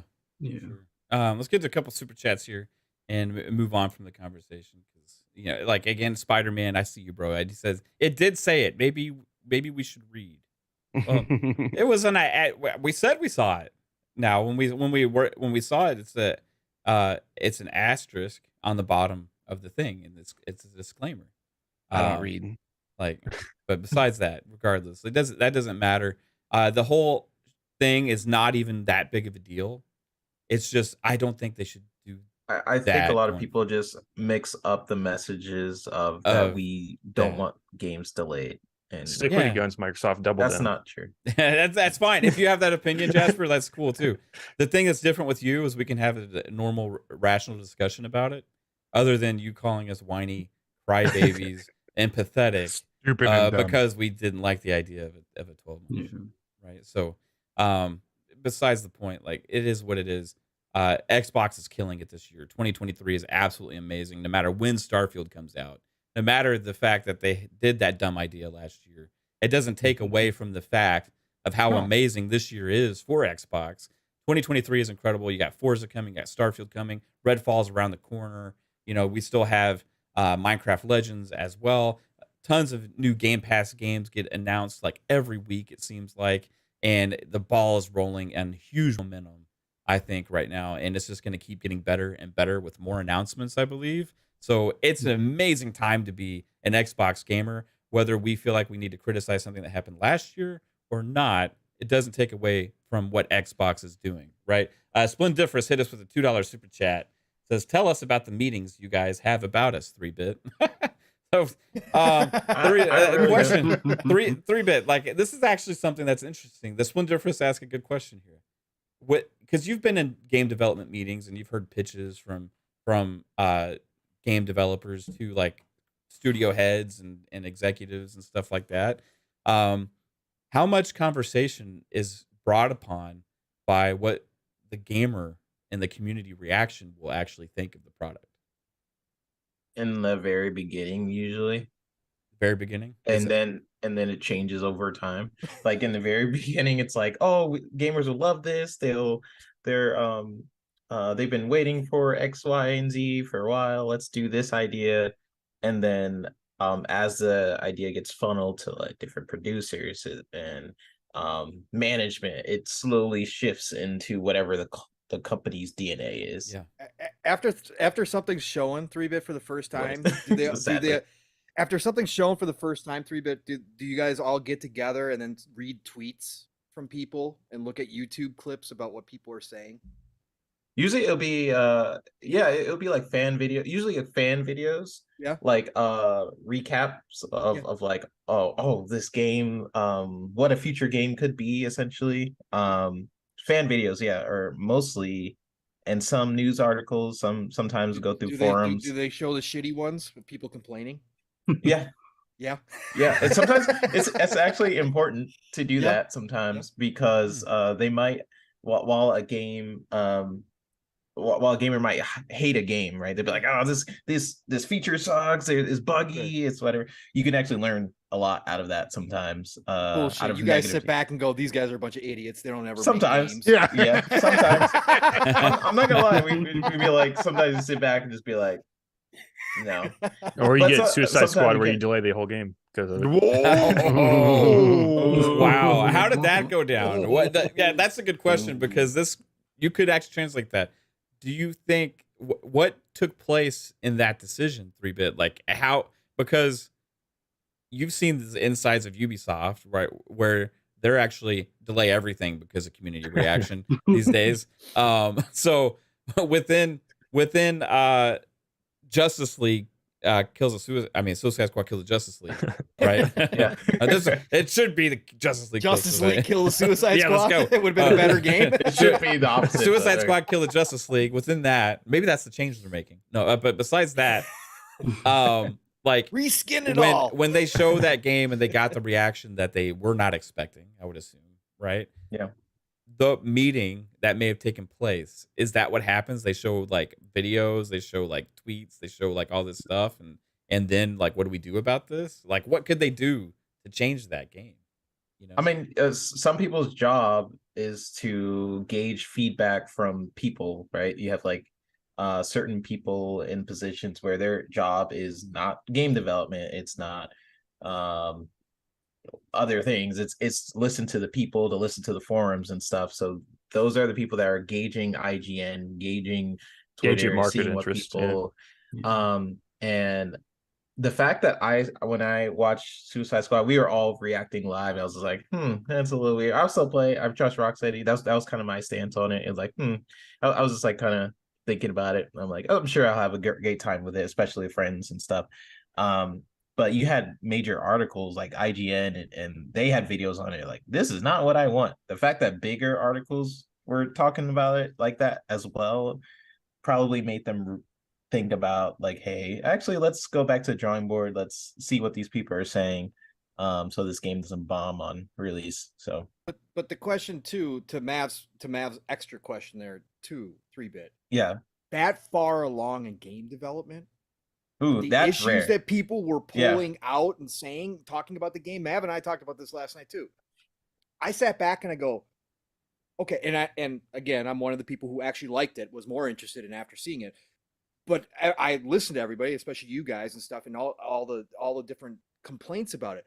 At this point, how are you going to? It's like you'd have to remake the game. To fix I think what people were one of the talking major about. complaints is games as a service, and I think they can take a lot of that stuff out and just There's either no give guarantee the skins away for free or not. You know, based on like how it depends on the company, how much money they are willing to Right. put in a product. Like I don't see them changing everything, right? But they probably will look at some complaints like, look, we changed, there's no battle pass. Ooh. But Yeah, I don't that's see kinda them shit. going back and completely scrapping levels. Like, can they make it not a pew pew I don't- shooter I'm sure- anymore?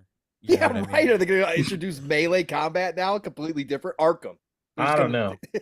I would like to see. That was one thing I complained about. I was like, oh, that would be kind of cool to have a melee system similar to Arkham.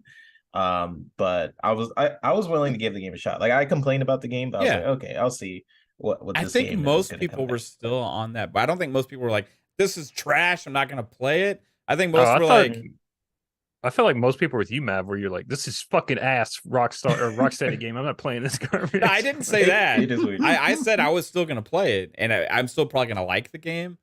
I said that it's not what I expected from Rocksteady. It is weird And- to bring up that conversation. It is weird for that to happen like late in development. You're like, let's completely change 2 months out from things. launch. Yeah, Yeah, that is a little weird. I just but, wanted like more of a gritty, darker Rocksteady experience than the arcadey jump around shooty stuff that I feel like we've gotten from other developers, right?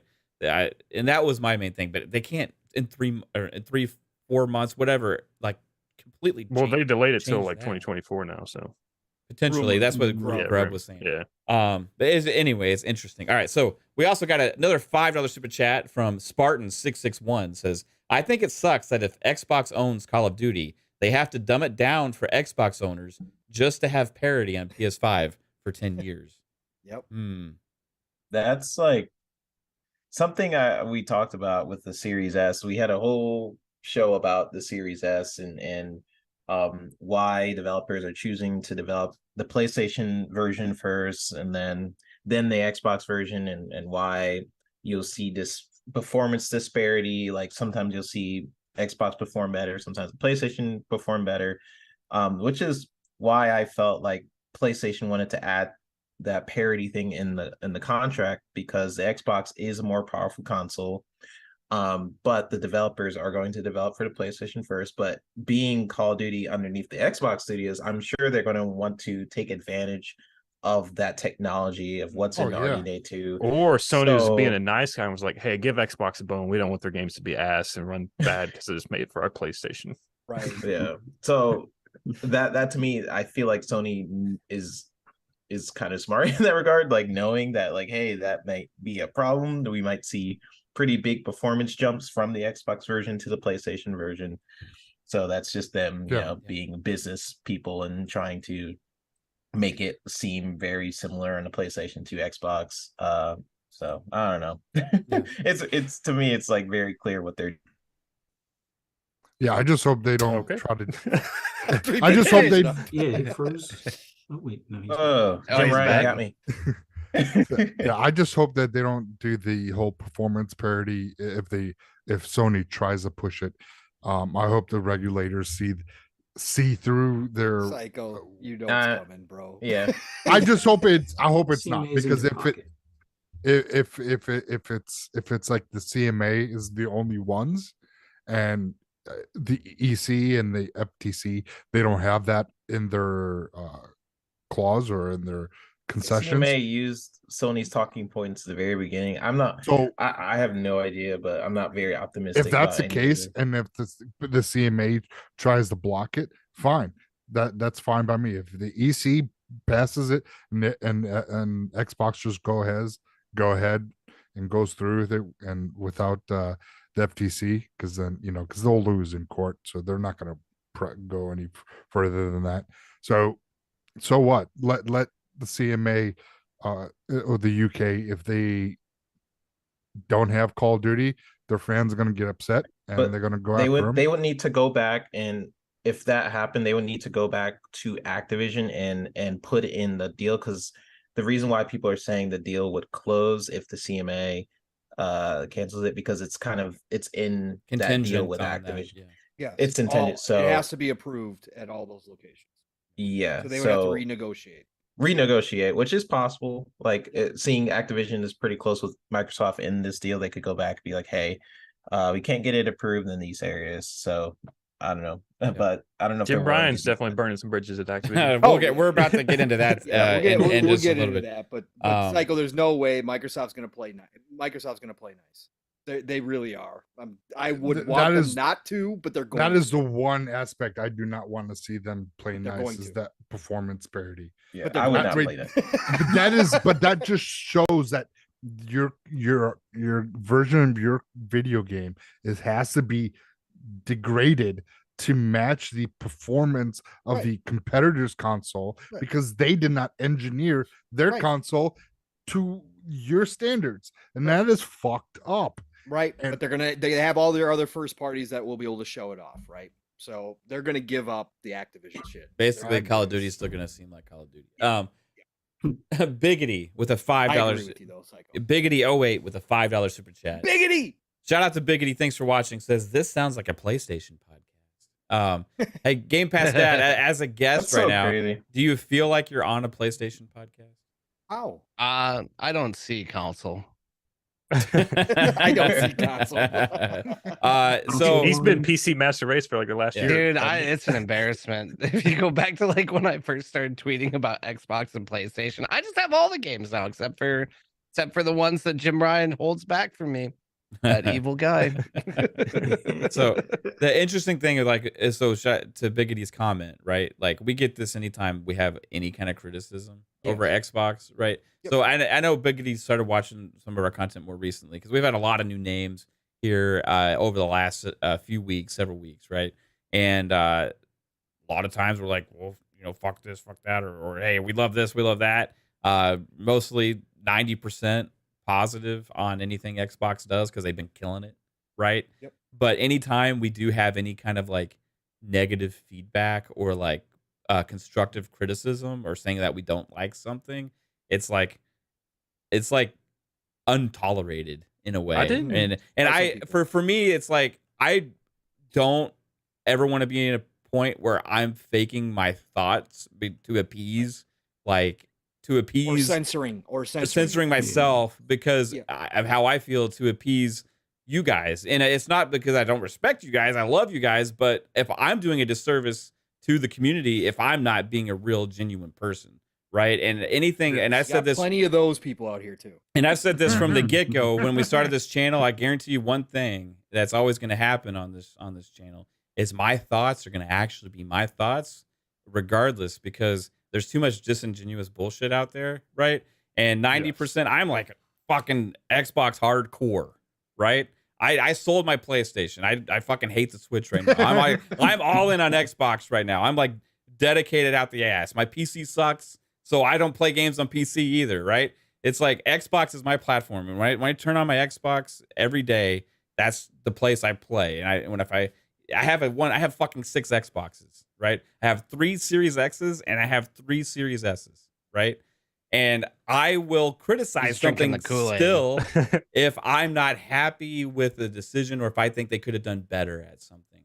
It doesn't mean that I'm like love PlayStation and hate Xbox. It's just one aspect. So if you stick around here for longer and listen to a lot of our content, you will see how positive and optimistic and all these different things and how we're preaching the language of Xbox because we believe in what they're doing so much, right? This is one of Marcher's headquarters, for God's sake, people.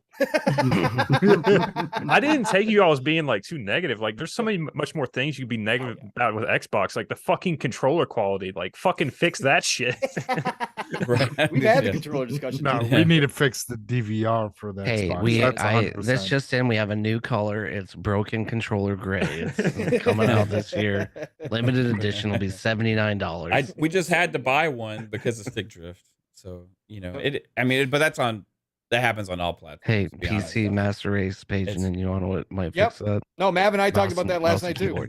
Yeah, by Starfield may force our show into PCMR range because we all might wind up getting PCs for the mods on Starfield.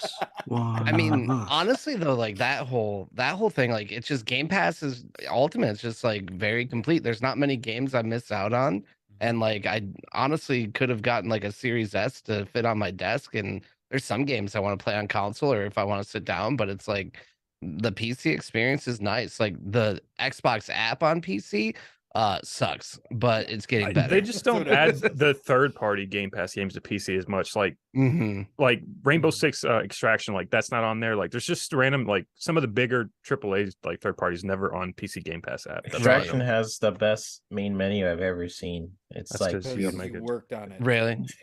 You biased bastard. 3-bit did the. I did like the UI though. 3-bit. Yes, good, it was. Good It job. was It was beautiful. great. Yeah, thank you. So- But no, like what you're saying about being biased, because I was joking about that. Yeah. I do think we all just try to stay or say what our opinions are about a certain console. Like I love Xbox. Like that's where I play most of my games. And I love the vision for what Xbox is as a brand. I love Game Pass. I love the fact of like value is where I want to be. Well, Jim Ryan's coming for me. Game Pass has an amazing value. That's where I want to be, and that's why I've been on the Xbox train for a while. I love innovation as technology. That's just my jam. So Xbox has been where I've been at, but I've always, if I find something that is meant that I don't agree with, I'm going to call it out. Like I've been attacked by the 12-month thing, for example. Like I didn't think that was a great move for Xbox. I was like, you guys are just limiting yourself. That was my opinion.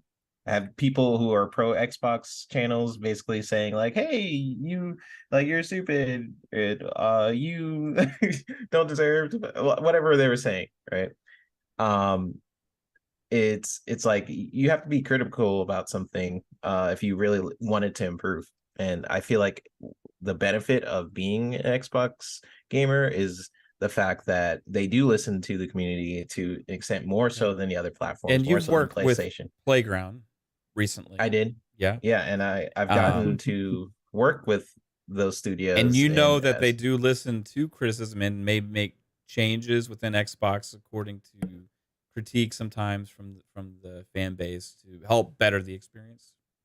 Yeah, worked with that team, Playground team, UB, and there was a big difference between those two. I gotten to see the culture and DNA of UB versus Playground. And Playground, they are killing it with technology, killing it with how they are organizing their studios.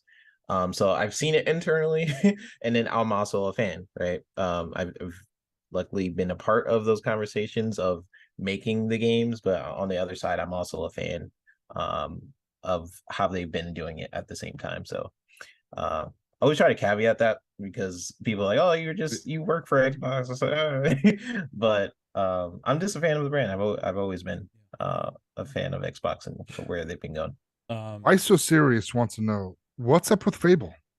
I did see somebody ask earlier if it has Yeah. rank, if it has Yeah, rank. yeah. 3-bit's the reason why it's been delayed, so you want to hit him up in the DMs.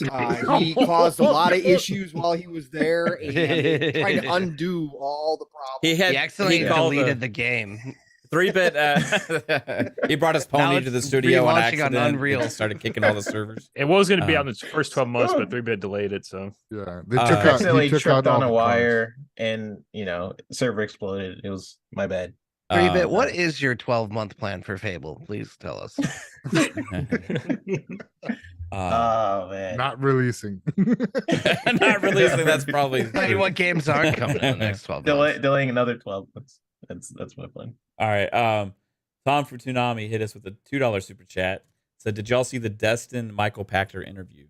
Yes. Yeah. I have not had a chance to watch it. I knew that it was coming today, but I haven't had a chance today. What was that about, guys? I didn't watch it. Pachter broke down why the ABK deal will hurt Sony, but why that's a good thing for the industry. So he Okay. flat out came out and said it's going to hurt that Sony. competition is good. Yes, competition is good. And Basically. it's going to force Sony to adapt, which they need to do because, as we've all talked about here, and my personal opinion is that Sony's holding or trying to hold back the industry from moving forward in a lot of ways because they are using the old business model and they want to keep it around for as long as possible. and everybody else is trying to get out of that. Well, except for Nintendo. So let's I say don't Xbox is think trying they to would get out. ever hold back crossplay for like an entire year or anything No, like they would that. never charge crossplay tax or No. put bugs in a at game all. on purpose. Right. So, but Pachter said, no, this is going to hurt Sony 100%, but that's a good thing for the entire industry. Yeah, That happens. I that's 100%. I agree with that. Yep. SanchezMtz Gaming with a very generous, amazing $10 super chat. Appreciate you. Says finally got my Series X. Well, congrats to you because you now own the best console in gaming. Welcome to the best value. Yeah, the Series X is amazing. I fucking love the console. My favorite console of all time, honestly. It has surpassed the Dreamcast for me. Stop shaking your head, Pong. You're wrong. No, it's fucking You're wrong. Series Why X. do you hate Sega? Why do you hate Sega? I love Dreamcast Sega. was amazing. Dreamcast was amazing. But for me, I got my reasons. I've explained this on many shows before. Like, even despite some of the lack of first party the first couple of years, launching with the full backwards compatibility on Series X, where it actually enhanced my library, a lot of it, where all these free updates and all this stuff. And then you have this Game Pass pipeline that's just constantly flowing. Dude, I played like so many things I never would have played that I ended up loving and discovering. So like Series X, and I've revisited games that kind of were assy before, but now they got the FPS boost and stuff, and are just like way better experiences now. Like it's just it's a console that makes your games better, in my opinion. Right? PC, yeah. I said a console. Sin asked a question also I wanted to get to. He said, "Hey panel, should Microsoft disclose what platform their gameplay footage is captured on during their showcases? Are you willing to overlook that?" Real quick, I used to actually care about that. And when they actually were revealing like Forza Horizon 5 and stuff like that, originally I was like, "Oh, was it on PC?" Because they were kind of like, it was vague. But they proved that the proof when the games came out that they've been matching the quality of what they've been Did you showing. see that mouse cursor on the Forza video though? Yeah, that was Yes, the video editor. That's So, how they always do it. At this point with this generation, without the first party lineup and the games that have released versus what we've seen on those gameplay footages, even though it hasn't been disclosed, the quality that we're experiencing on Series X matches that quality that they've been showcasing a lot. So for And it me, makes sense it's no to longer an show issue. it makes sense to show the game like as I mean they're developing the game, so it's like they have the editor, you've seen the code right on the right side of the screen, so they're playing it, they're play testing it, seeing what's up. And while it may not be necessarily on an Xbox, it's still running through the dev software for the kits, so it's either way, it's it doesn't really matter. I did wonder that when they showed this guy on the Starfield video set on the couch playing. I was like, is he on a PC or is he on a dev Xbox or is he just on a regular one? Like, I don't know. It's Alex called out. Some dude tweeted out the one close-up shot of the guy at the desk that was playing, and somebody tweeted out, I forget who it was, and said, "Oh, it's not even on. The dev kit's not even on." And Alex is like, his PC is on. That's what these games are developed on. His PC is on. Exactly. I have breaking news. This is important. Yeah. Games are developed on PC. Right. What? Yeah, it's a huge scandal. Huge scandal. Even PlayStation? Huge news. Do you guys even game? How long has that been going on, man? You mean they don't just hook up the Xbox? Forever, apparently. Forever? What? They've kept this from us all this time? Fucking great. Tom from Toonami with a $5 super chat said, he also said even if the CMA blocks, the deal is still closing. Yeah, he's in that camp that they would work it out and that they would just close. Yeah, I feel like they would have that. to renegotiate. It's not in the current package. Yeah. So they would have to renegotiate. Yeah. Interesting.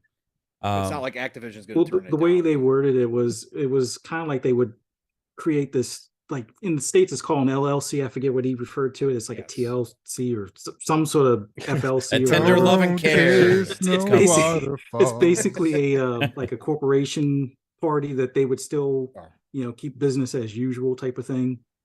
And then in the meantime, there probably wouldn't be any more new Call of Duty games coming to the UK. So then their UK gamers would turn against them, and it's like, hey, talk to your CMA about it, why you're not getting any new Call of Duties, because we had to create this, diversified company to keep business as PLC. usual for the previous Thanks, stuff, Tom. but any new Yeah. stuff, DLC. sorry. Yep. So Game Pass dad. Let's move on to this next subject here, because this is already starting to No, let's majorly keep go going. in here from Let's the super just keep chats. going. Are you sick of all the ABK stuff, or do you find it interesting?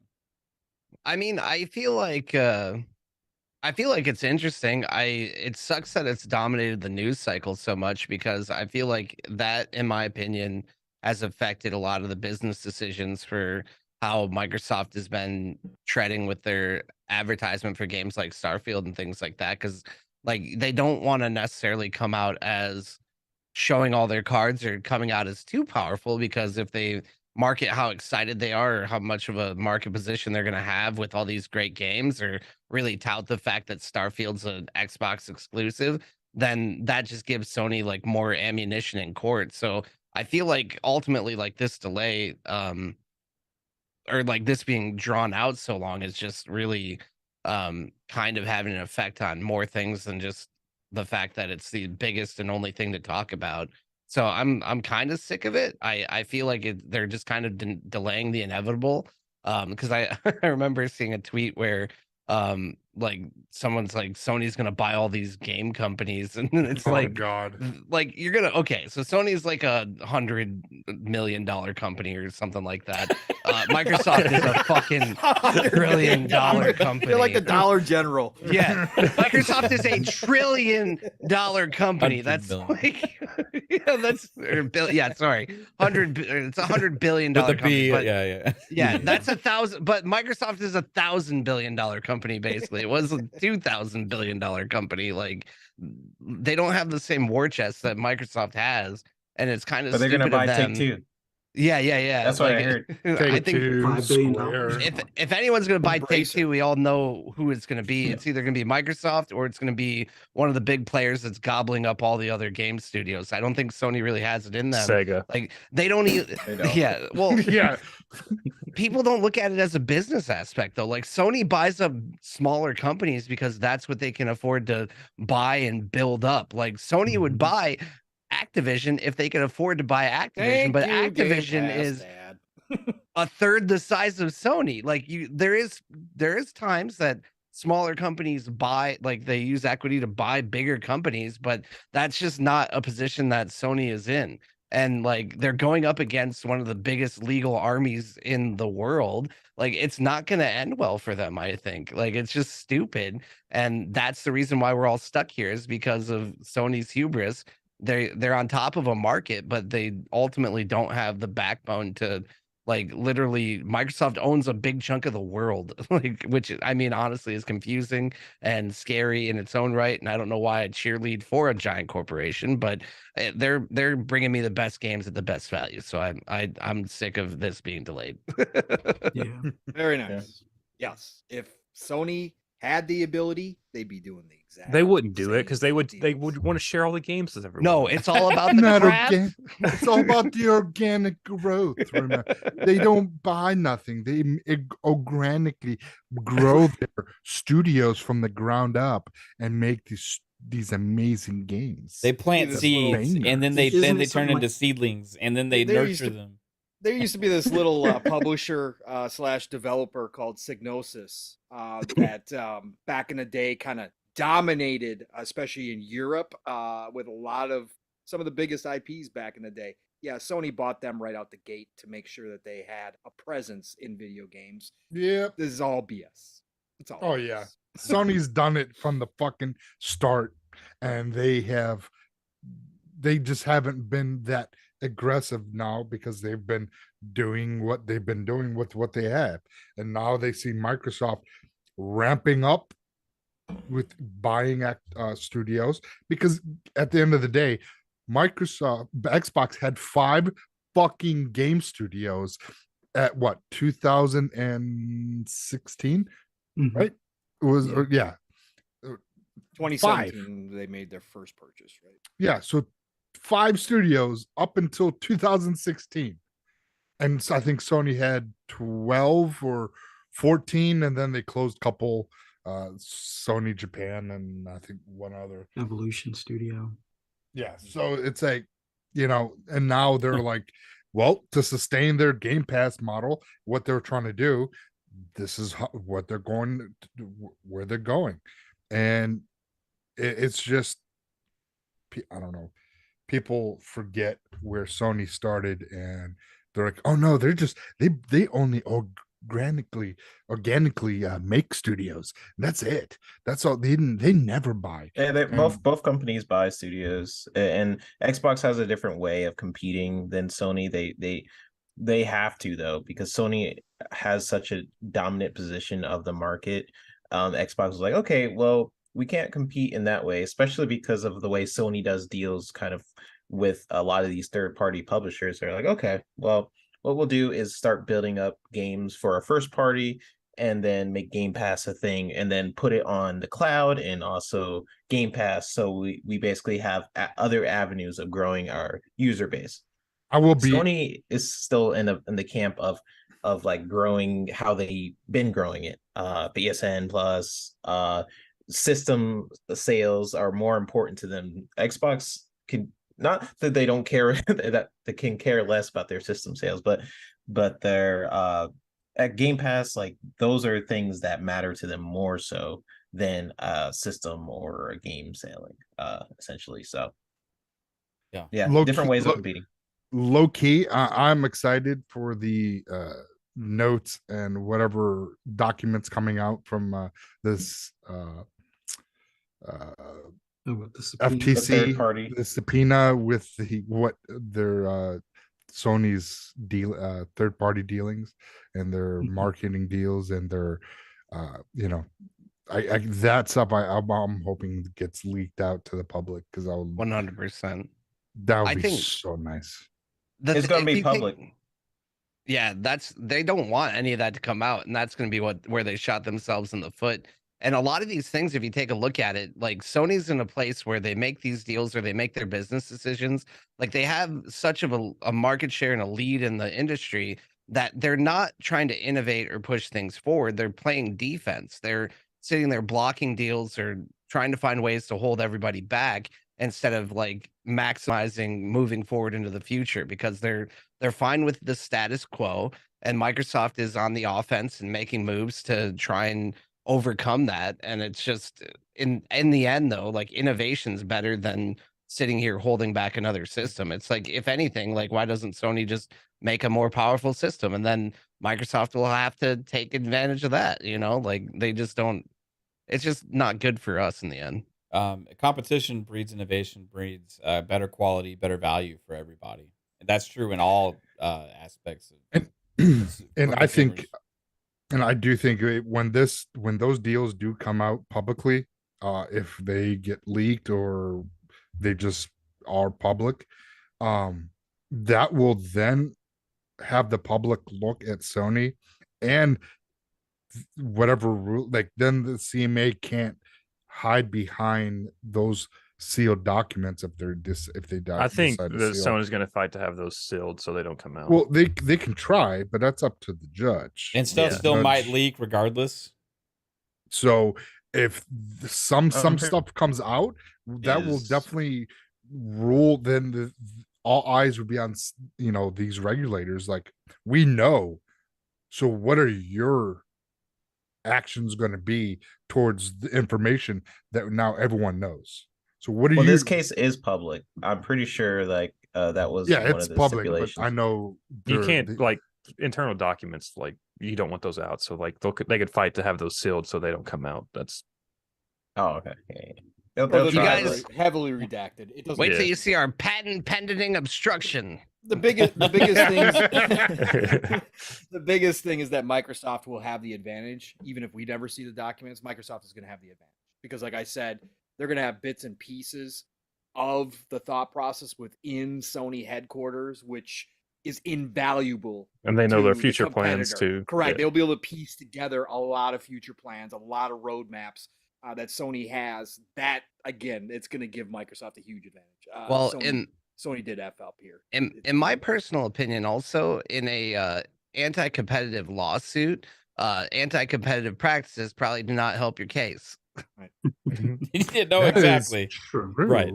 So that's going to be interesting when now that all the lies get exposed from Sony, because that's what's going to happen with this. Number one, because all the things they've been complaining about Microsoft could potentially do is the same playbook that Sony has been doing, right? While still Microsoft's coming out and promising they're not going to do that, right? And even backing that up with legally binding agreements with other companies like Nvidia and Nintendo now.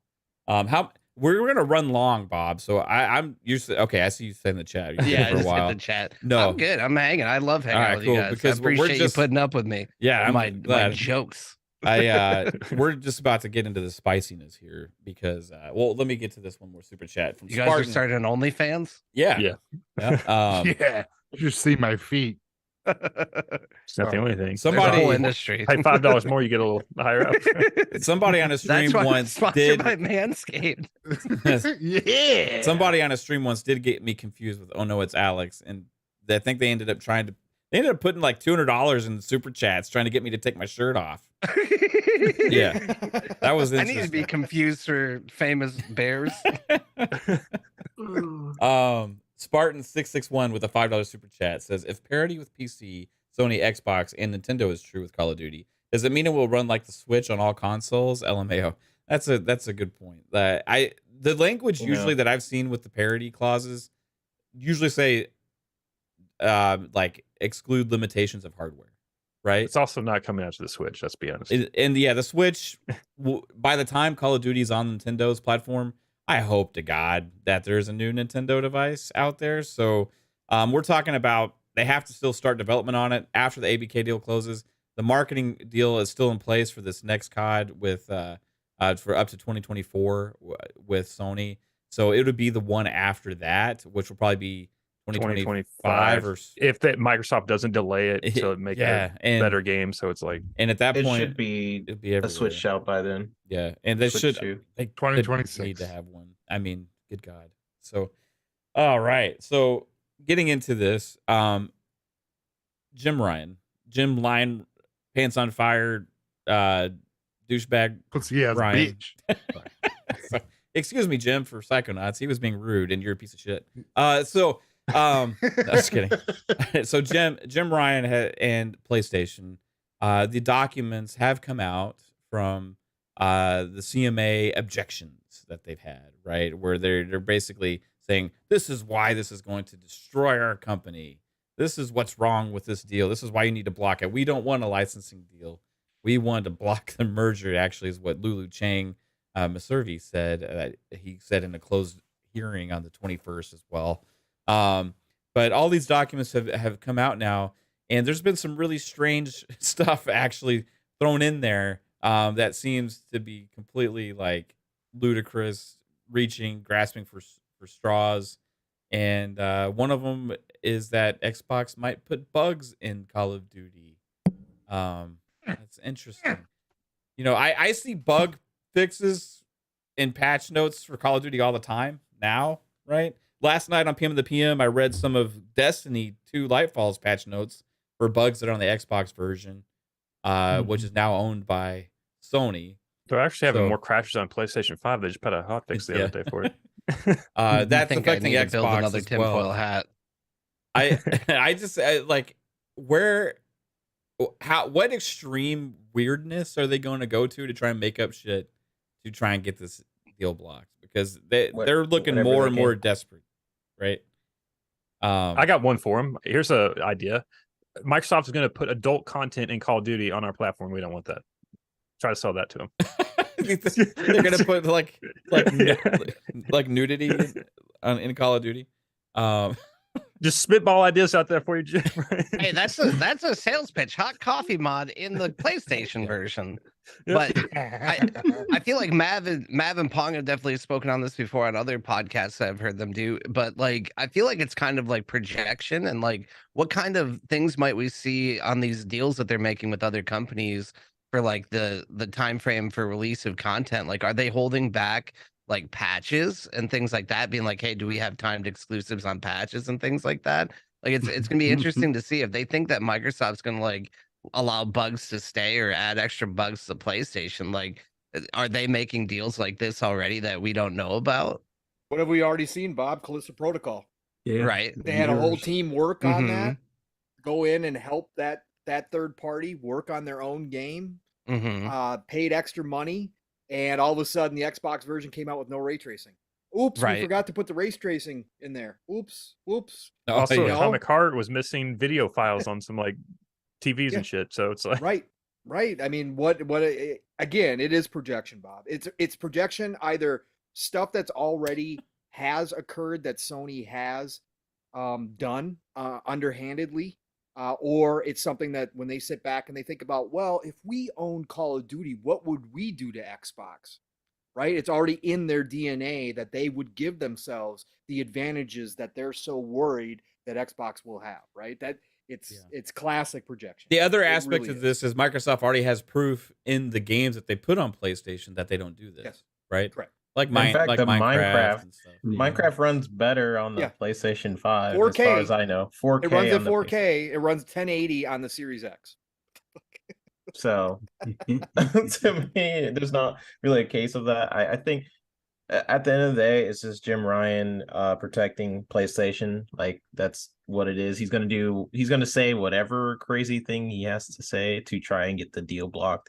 Whether it's lies, whether he's gonna do what he has to do to protect the brand at the end of the day. Like, that's how I'm kind of seeing it. I don't agree with it. I think it's kind of messed up. And I would hope the regulators are seeing what I'm seeing, but at the end of the day, I don't think so. Based on a lot of their responses, we'll see. At the I end mean, of the day. that's like that's just really his only choice. Like, I mean, he could just let it go through, but like, this is a serious threat to like Sony's like future But business. I- So like, he has to kind of fight it with no matter which way. I mean, he has to. But now, like, I feel like at some point they could have stopped. I feel like now they're in some other territory, like where, like we talked about this, like where if the deal goes through, it's bad for Sony. If it doesn't go through, it's still bad for Sony for a multitude of reasons of damaging your relationships with Activision. You're messing with billions of dollars to your shareholders, essentially. And Microsoft could play the game that Sony is playing if the deal doesn't go through, and just like, okay, let's do what you're doing right now, which is make these deals with third party, blocking it from the platform. Like, it technically, based on what Sony is doing, let's say the deal doesn't go through, Microsoft could come back to Activision like, okay, let's write a contract for Call of Duty to be exclusive. They're not going to do that because they have like appearances and stuff like that. But if they're playing the same game Sony is, and you're messing with $70 billion worth of assets, then why not? But three bit, if Lulu's quote from Jim is real, then they've already crossed the point of no return, right? Yeah. Internally, they've already decided it's done. Like, we're going all in, everything, the kitchen sink, made up bullshit. We're throwing it all at the wall, and we're going to see what sticks, because we're all in on getting this deal absolutely At one point canceled. I mean, the CMA, like I think the EC actually may have some impact on the way that the CMA sees things too, though. Like, somewhat. I'm not saying like they're just going to 100% go hand in hand, right? No. But it's coming out recently that the EC, and it's kind of leaked actually, that like they're seemingly like they're willing to accept these remedies instead of a structural remedy, right? These other things that are more like licensing deals and stuff like that. And it's also come out that, like you talked about last night, Pong, that Microsoft has told the CMA that they're willing to let them choose the third-party company to oversee this. When the CMA also did leave the door open to these other types of remedies, and coming through after that with NVIDIA and Nintendo coming on board, I think PlayStation is painting themselves in a corner if it comes out with these statements saying that they're not willing to even look at a deal. Right. But the thing is, Sony knows they can also sign a deal even if this passes when it's done, because Microsoft's going to be open to it anyway. Right. So I agree. I don't think Sony's going to back down right now, but I think the deal still goes through regardless if Sony backs down or not, because it's looking more and more like it right now, in my opinion. Like, I know you don't have faith in like the CMA right now, 3-bit, but I think that's more been because of their public posturing with their phase 1 and phase 2 announcements and all that kind of stuff. But what we don't see is what's all going on behind the scenes. And when that last decision had come out and their proposal for remedies came out, when they did even leave a crack in the window there, it did fall out of the norm for them and things like this, right? Where they only were willing to allow structural remedies. Like many said, including Pactor, who isn't always right, but many said that leaving that window open was actually a big deal, right?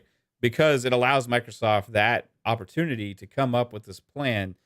The EC agreeing to this holds a lot of weight, I believe. I think the CMA has no confidence either that the FTC will win their in court because they have a 0-for-6 record, and it looks like this is a slam dunk in Microsoft's case as well. So it's going to come down to whatever the CMA ends up deciding in this, and Microsoft's going to probably take it further down the court with the CMA, even if they say no. But with all of these things in place, I think at the end of the day, it makes Sony end up coming out looking bad, and I think the CMA may flip on them. I don't know 100%, but it's seeming like that's what it could potentially happen.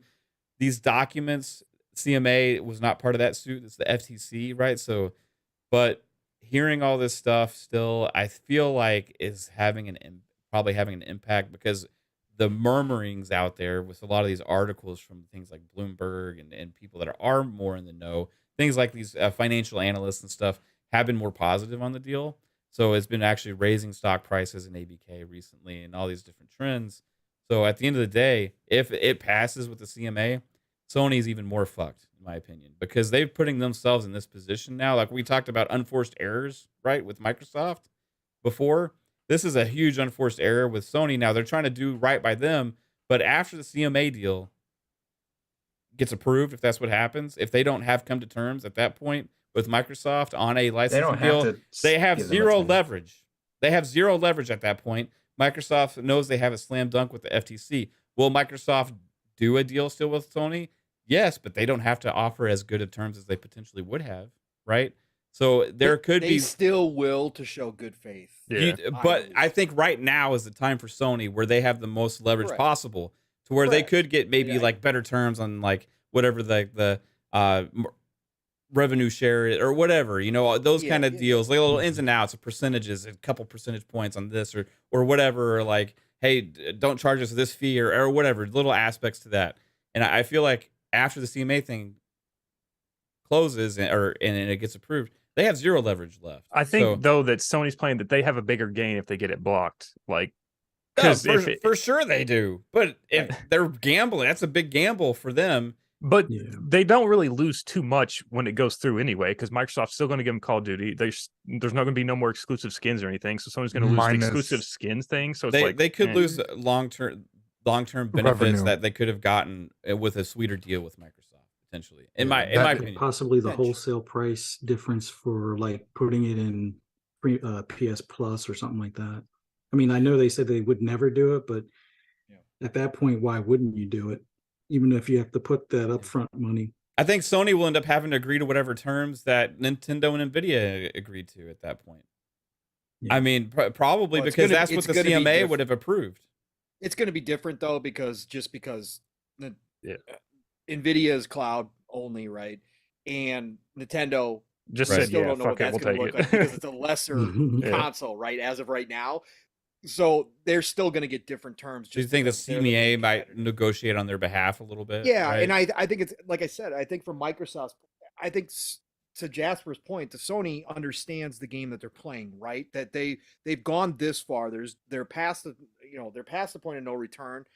They understand that Microsoft is going to want to continue to look good to all these regulatory bodies that put up this big fight across all these highly. Even if you say the FTC doesn't have a case, right? US is the most competitive for Xbox and PlayStation. And Xbox is going to want to prove, Microsoft's going to want to prove that they're the good guys at the end of the day, that they've said they are all along. So even through all this, even if deep down they've, looking over at Sony going, you guys are nothing but a bunch of fucking assholes, you know, and this is shit. When it comes to the Call of Duty side of things, Microsoft is still going to give them a sweet deal at the end of the day. They really are, just to say, see, Yeah, we weren't I kind lying, of was we like, I told you hope they guys say all. like, well, this is my fuck you deal now. Right, You know what I mean? right. You And had I your wish, chance. like I Yeah. said, if I was Phil, I'd be Dark Phil through this whole entire thing. Dark there would Phil. be, you know, it would be What, Dark Phil. set, It'd set be the original Scorch Phil. contract on fire. All the and games then would like, be Right, oh, right. we were just playing. Right, exactly, Phil. But I just think that's why Sony's going to the mat with this one, is because they understand that Microsoft is still going to come back and be like, even though we hate to do this, here you go. Here's your freaking deal, right? Because we're gonna smile and shake hands in front of everybody and say everything's great. But like we Also, said, Microsoft knows they're going to get $1 billion out of Call of Right, Duty right, anyway right, from right. them. So it's like, See, I would make fucking PS5 version of Well, of Call of Duty course. 1080p. Of course, Psycho. And that's why none of us will run $1 billion, $1 trillion. Yeah, No, I no, would. we won't. But that's just- I couldn't do Phil's job to basically be friendly to these companies because No. the same thing, Pong. Like Yeah. I would be like, Call of Duty's exclusive. I don't Yep. care. Yep. I You got it still- through. It's done deal. at a minimum though, I would love to like soak the contract in piss before I put it on Jim Bryan's desk and absolutely. sign. Yes, all know? of that. You know? yeah, it Why fell in is the this puddle. contract wet? No reason. Not in particular. Yeah. Or put some like Uh, it's that liquid metal that dripped out of the PlayStation 5. put some like paint thinner on the bottom of it to ruin the varnish on Jim's desk that has like an Xbox logo, like just something just to say fuck you, man. Like fuck you for being such an asshole. Instead of So- signed by the X, it's signed by the Xbox logo. Like, Now, how would they? This is a good question because if they do like a performance parity, how do they know and go about trying to discover the percentage of the parity? They really can't with. You're right, Psycho. They can. That's why So this could even continue to go sideways, because every little bug that shows up, even if it's a normal bug, Sony could be out here going, "See, we told you guys. Look at Xbox." Well, and then that's the thing. It's like because they got with all the tools that the Xbox has versus Right. PlayStation, Right. and even the better versions of the same tools. And it's how can you sit there and say, "Yeah, we'll put this performance parity," and you have to abide by it? Like, what? Yeah, that Right. to me, yeah. Good luck. Prove that I didn't. That Digital I, Foundry I will don't still think be those that guys. they'll fight that because Yeah. they know that that's going to lose them a shit ton of money when fighting that in like court and shit. So it's like, whatever, just fucking let it go. Like at the end of the day with that stuff. Yeah. yeah.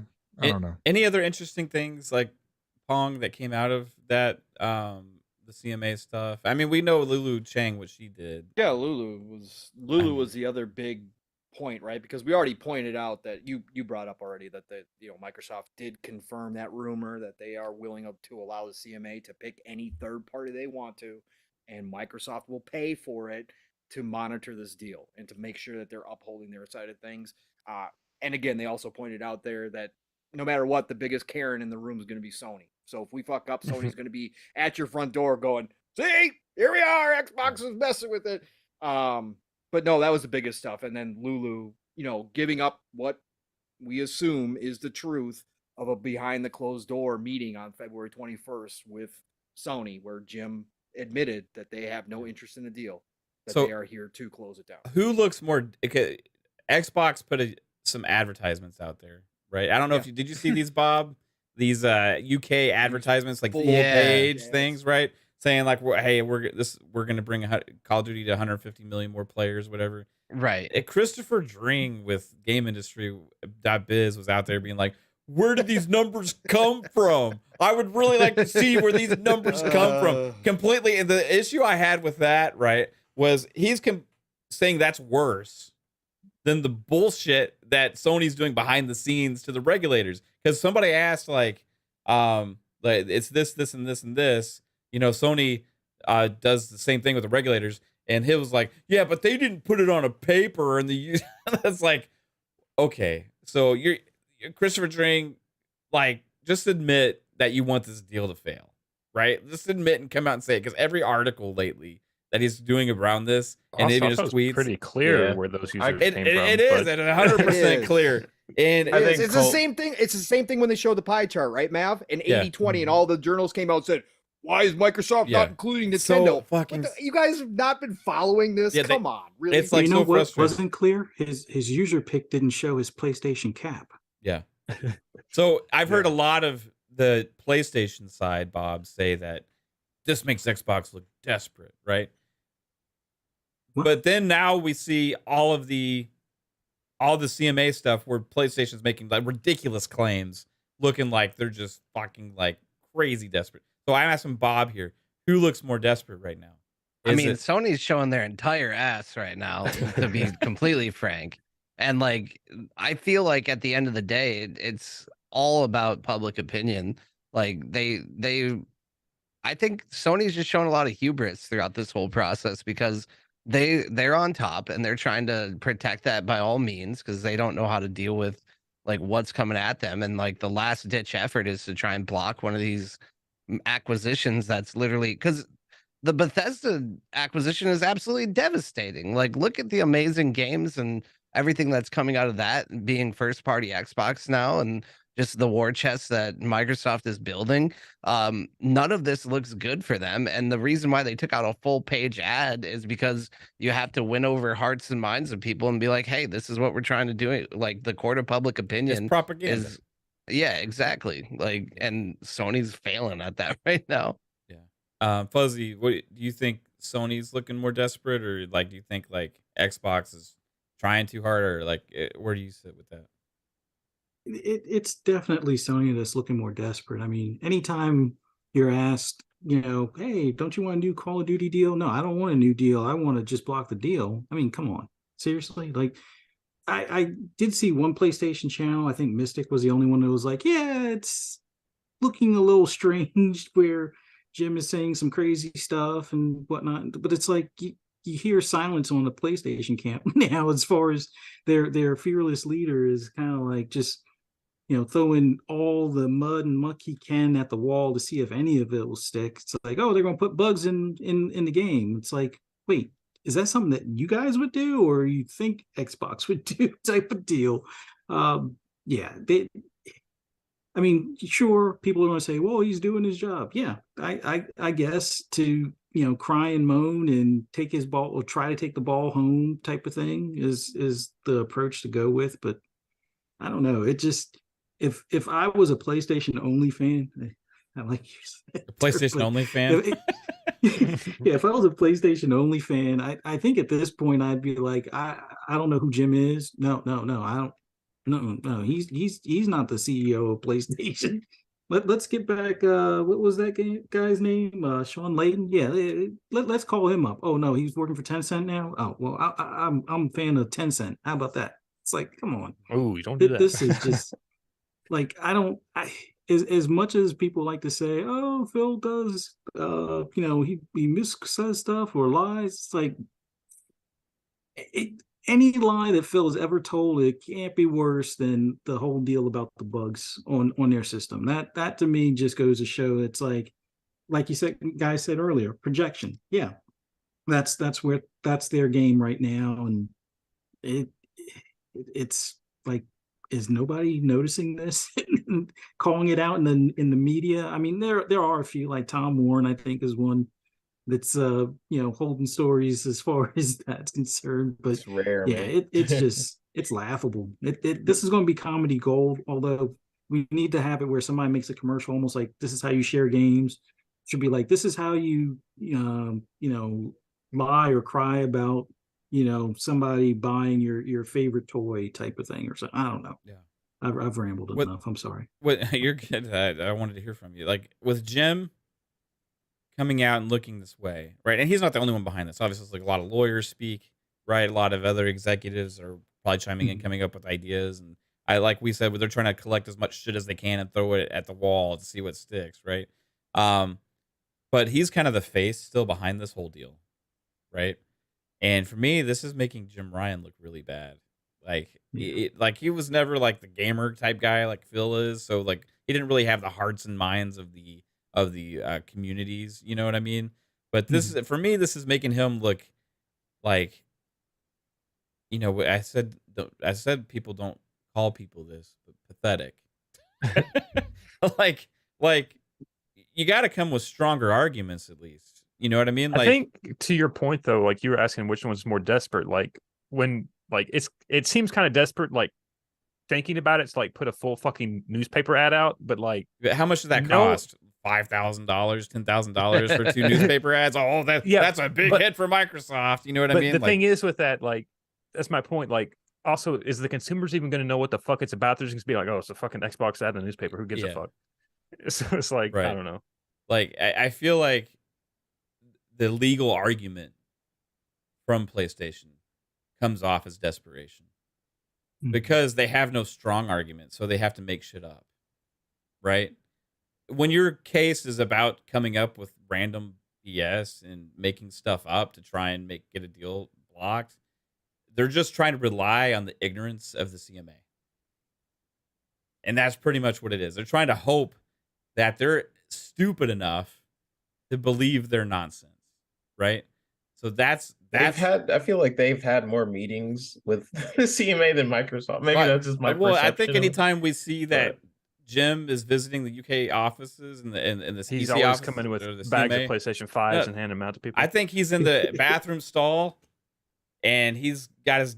I think he's waiting next to the glory hole for the next fucking CMA person to come into the bathroom so he can offer them some services to try and get this deal done. You know, it's Matt, like, hey, listen here. Jim Ryan has a mouth of gold. You stop.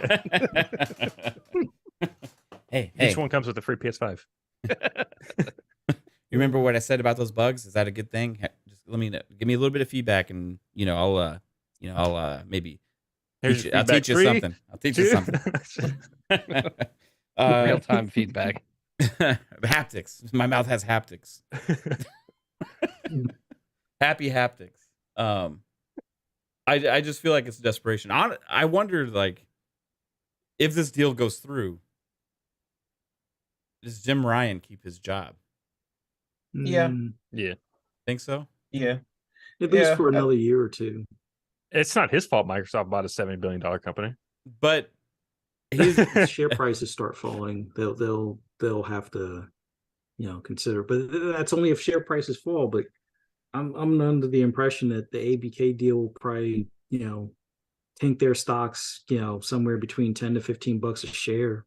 Yeah, also, is he just following the advice of the lawyers at this point? Like, he's not the one really making the decision. He's probably just following the advice that he's given. That's what I'm curious about. Who is making these decisions with Sony on what direction they're going with this fight? Because they could. It has to be Jim for most of it. He's the one flying to Brussels. He's the one that's kind of in those meetings with Microsoft. So he is a big part of it. So, but he's not the only one flying there. Like, they have a whole team behind him, probably. Yeah.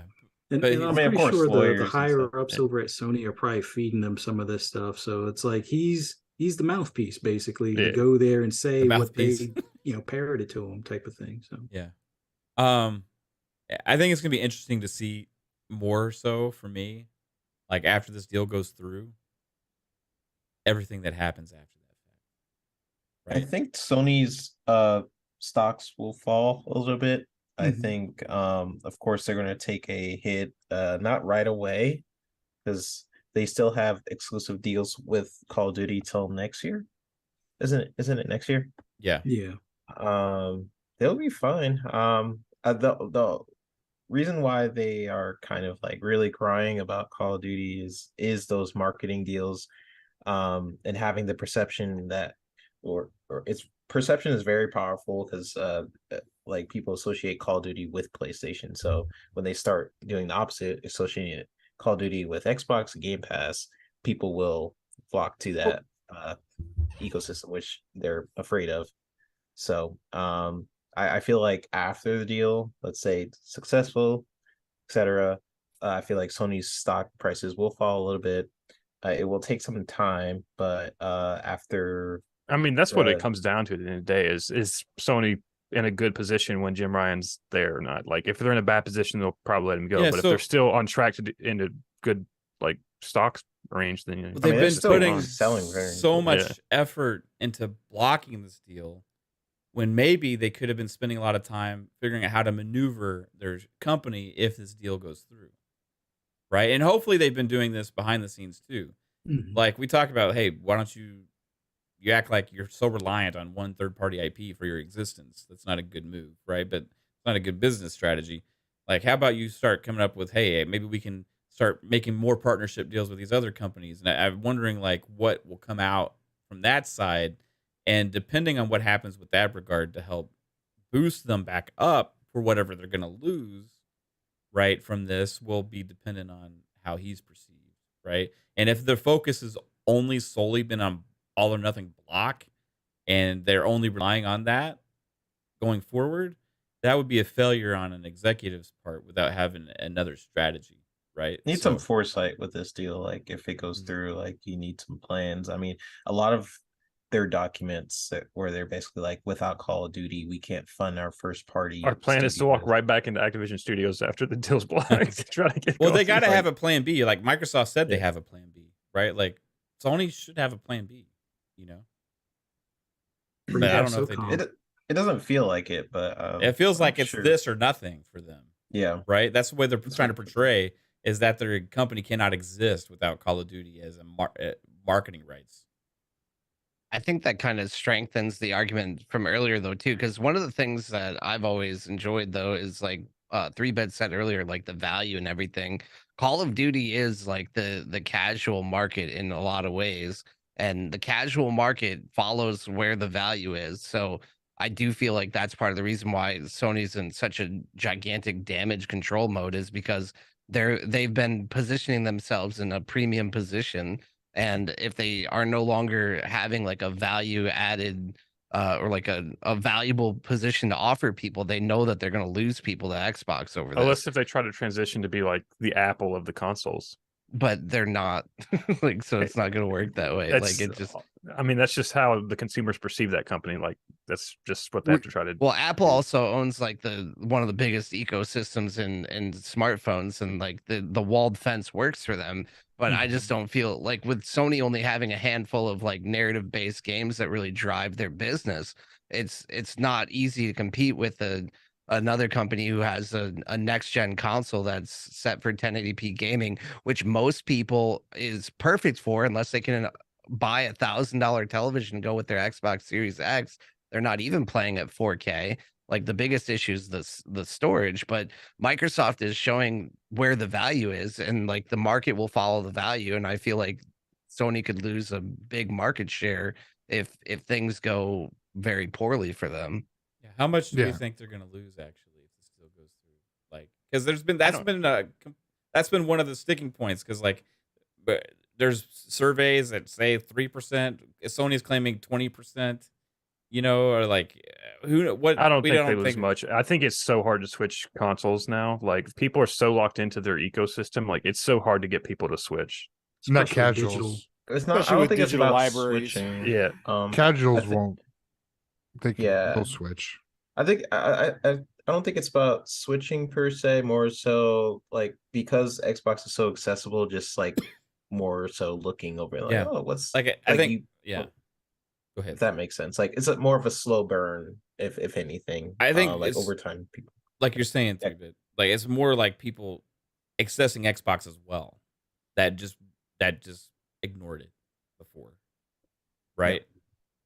So will it affect sales on the consoles? I don't know. Final Fantasy 16, other games are still going to be exclusive to PlayStation. I think they're going to keep making all these marketing deals as well, right? So I think any step closer, though, like for Microsoft, any step closer to 50-50 is absolutely devastating to Sony's game plan and their business model.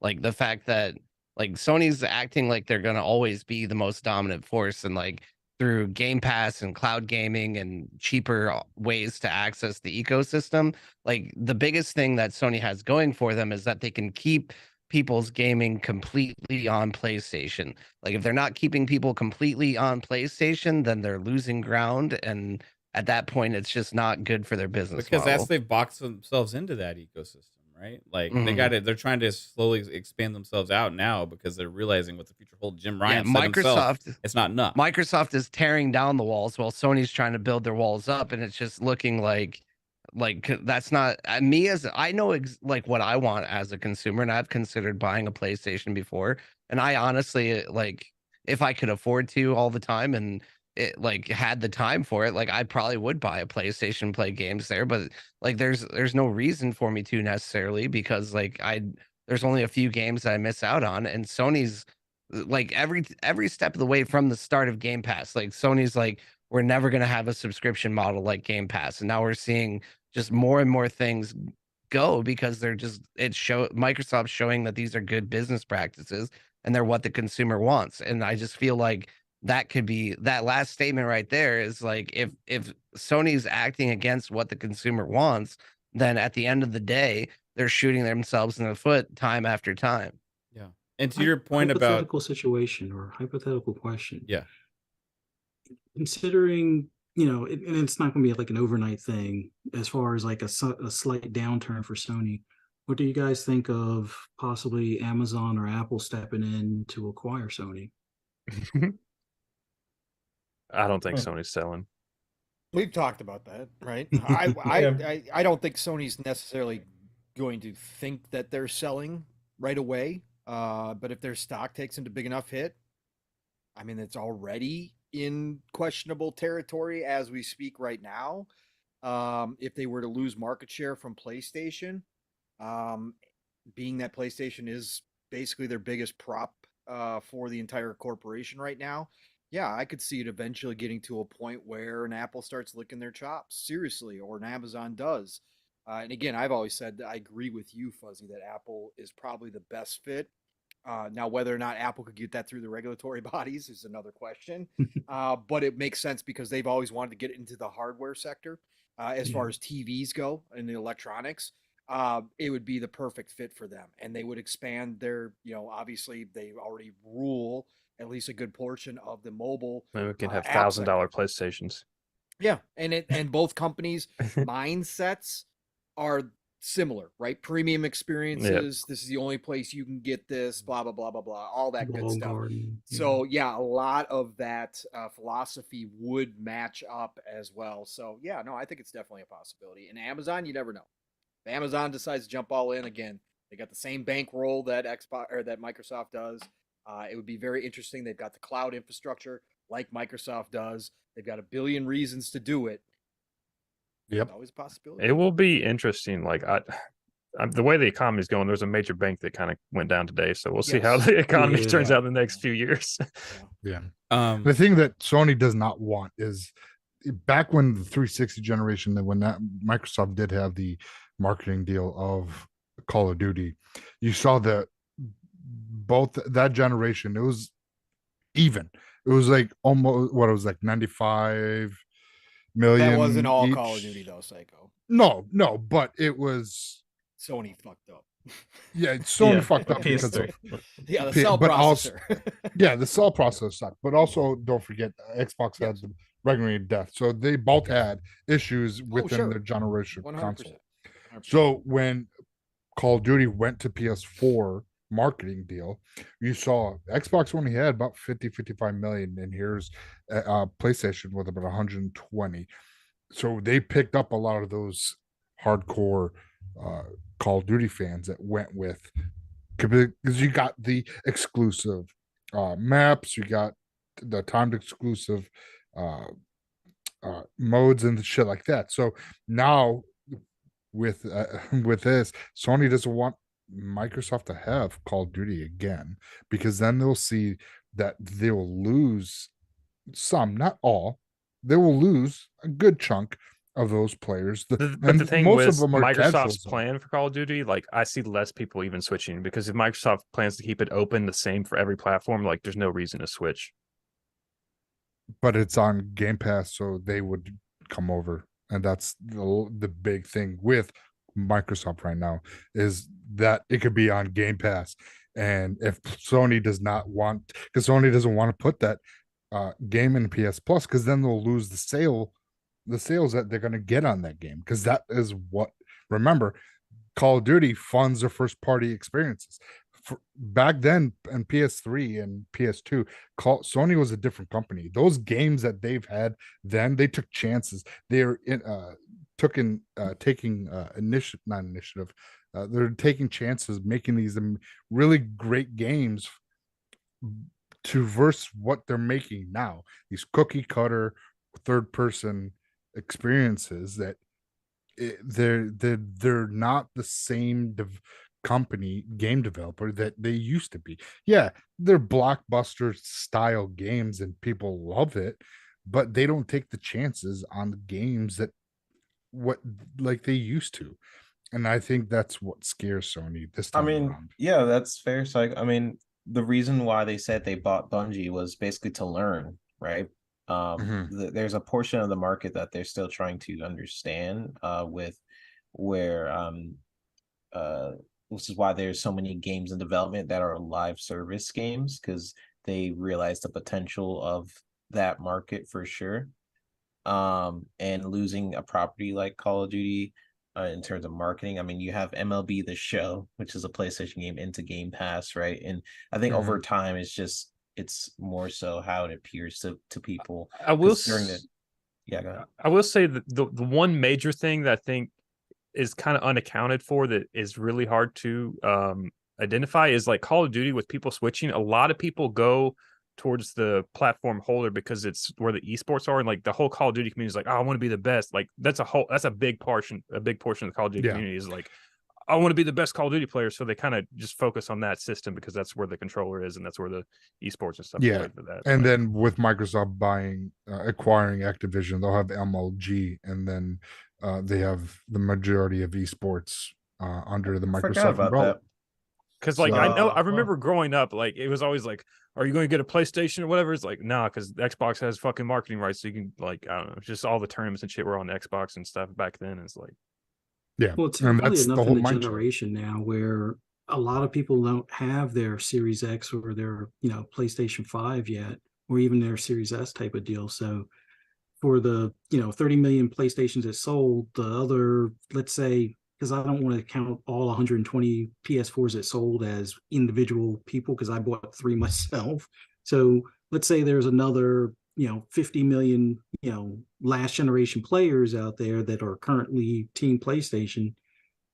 They when they are finally ready to pick up their next gen console, it might be that influence of the Game Pass low pricing that kind of pushes them over the edge. And or they might be like, you know what, I always like first person shooters better on the Xbox controller because of the the asymmetrical thumbsticks or whatever type of thing. So I don't know. I just thought about that because I remember seeing Game Pass's phase thing. I was just like, everyone back in there was like phase clan up and shit like that. It's just like that's stupid. Dude, they shit got me. I phased yeah. up. I phased up for FaZe Clan because I love FaZe Clan now, apparently. Yeah, I mean, they have like powerful. A major influence in like Call of Duty, like FaZe Clan and like Optic and all that shit. Like, so if they switch with Xbox, like I could see it, but I don't know. Yeah, we'll see. I mean, to your point earlier, Bob, about like it would be disastrous for Sony if the market share keeps increasing for Xbox. That's really true because PlayStation is acting like they can only exist if they're selling at that level that they have been and have that market share. Right now, I while y'all were just talking, I was doing the math again because I haven't checked on it in a while.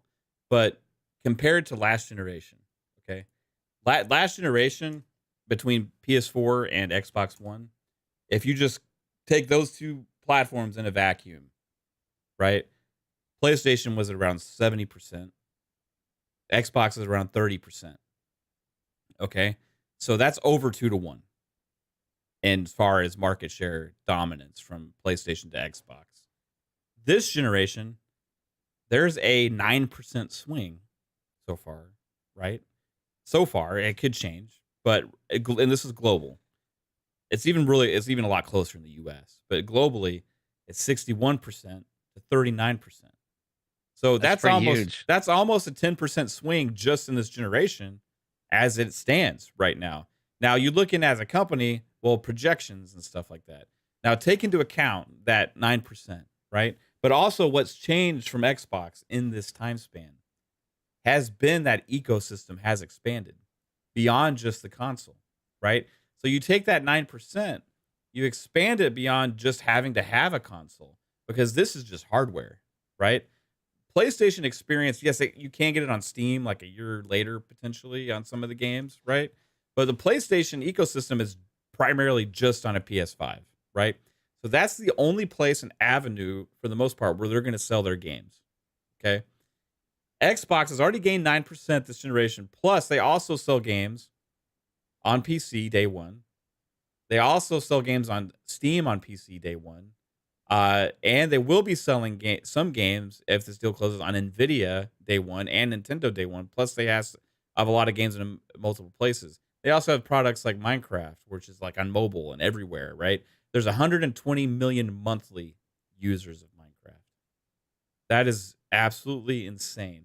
I looked at the numbers, and the entire entity of Activision has like 111 monthly active users, which includes all of the Call of Duty titles, everything. Minecraft alone has more monthly active users than Activision, right? I would assume, Insane. based on the amount of like multiplayer experiences that PlayStation has, Minecraft could even potentially even be more than that, like PlayStation has. I don't know, but like looking at the totals, Microsoft's already been putting that pressure on, right? Because they don't need just the hardware. Hardware is less important for Xbox than it is for PlayStation to succeed, right? So that pressure's there. If they take another even 5%, right? Then you're looking at like 55-45 territory, right? That's pretty damn close. And that's not that big of a swing to get there. So it's just, people act like PlayStation's still kicking Xbox's ass. If you look at an ecosystem with a platform where the console is only one option to play, people keep saying, you don't even need to own an Xbox. Why do you even need to own an Xbox? But they're still gaining market PC share. Master Race. They're still gaining market share in that hardware space. I think PlayStation's been sitting on their laurels a little too much with their moves to try and get ahead with that innovation, right? Because this is just the start of the turning of the tide. Now, maybe part of it was all because of their lack of inventory, right? And they're going to start to grow that gap. But 9% is a large gap to cover. It's all that Bill Gates goes back in the days, like Microsoft is a software company. We focus on software. But the other aspect of this too is Xbox has been doing this generation without all these big, huge games that are about to come out. That all these things. So I expect that to even grow, potentially even more, as is. So but they still have a problem worldwide. Yeah. That's the issue, right? Where they're gaining is here in the United States. Yeah, they're almost 50-50 here now. Right. That's where they're gaining from last gen to now, right? That's where you're seeing that.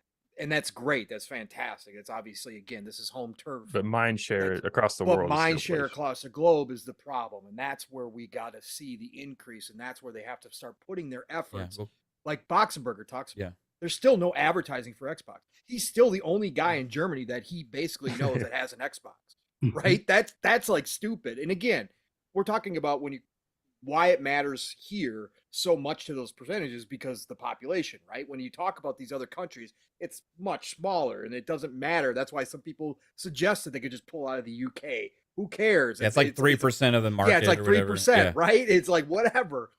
But altogether, when you're talking about getting that marketability that Sony has worldwide, you have to reach out and they have to do better. Again, Japan is 96.4. You know, it's dumb. And again, that's going to be one of your hardest spots is the East, but they have to do better there. This is all great. They're doing much better here in the United States and, South America and all the places where they're strong. They're getting stronger. It's just all their weak spots. That's where they really got to get their focus. Yeah, if they do better 100%. In those weak spots, Pong. Yes, then that's even though it's only a few percentage points too. That makes that swing even more. If they start making moves in Europe and they start getting some better, they take that 80-20 in the UK right now and they shift that to 65-35. That's when you start seeing Sony have a big problem. Because if they start gaining big pieces of market share elsewhere in the world, that means Sony's overall popularity is dropping. And that's what Sony does rely upon, is all the other territories. to make up when they're close here in the Yeah. United States. And That's so gonna be a and big Microsoft difference. has to have the consoles to support that gain when Yes. this shit goes through too. Correct. I got an 100%. answer for Truth Serum that says, why would somebody pay $500 and pay $180 to play a $70 game? Well, that's bullshit, weird math that you're throwing out there. Number one, you don't even have to have a console to play the game, and you also That's what I get said. more than one fucking game for the $180 you're paying a year. Like the whole thing, like, well, I just want one game. Like, come on, you can't put the value of Game Pass into one game, right? That you're investing in Game Pass for the ecosystem and more than that one game. So there's like all these different things coming out, and do we have a quick rundown of just the Game Pass Day 1 games that were announced this past week? Well, I think I personally saved like I think I did the math like Thousands, $1,000 something. yeah, a couple Yeah. $1,000. What was announced this week, Jasper? Do you remember for Game Pass Day 1? You talking about City Skylines, Lamplighters? That was at the Paradox show. and then you had Exoprimal, Exoprimal, Capcom. Yeah, that one. 3 more games announced Game Pass Day 1. Just this High past Five week. Rush. Hi-Fi Rush. He's was talking about surprise. this week from the Yeah, just Oh, this this week. I'm week. just talking about just this week. Just this week, we got 3 more third-party games. At least 3. There may be more than that. Games announced that are coming day 1 on Game Pass. Not even from Microsoft I'm sure first some, party. like random AA Nikon game that was shown will probably get in Game Pass. There's because there isn't there next week. Isn't there like fucking 8 or 10 games coming in the Game Pass next week?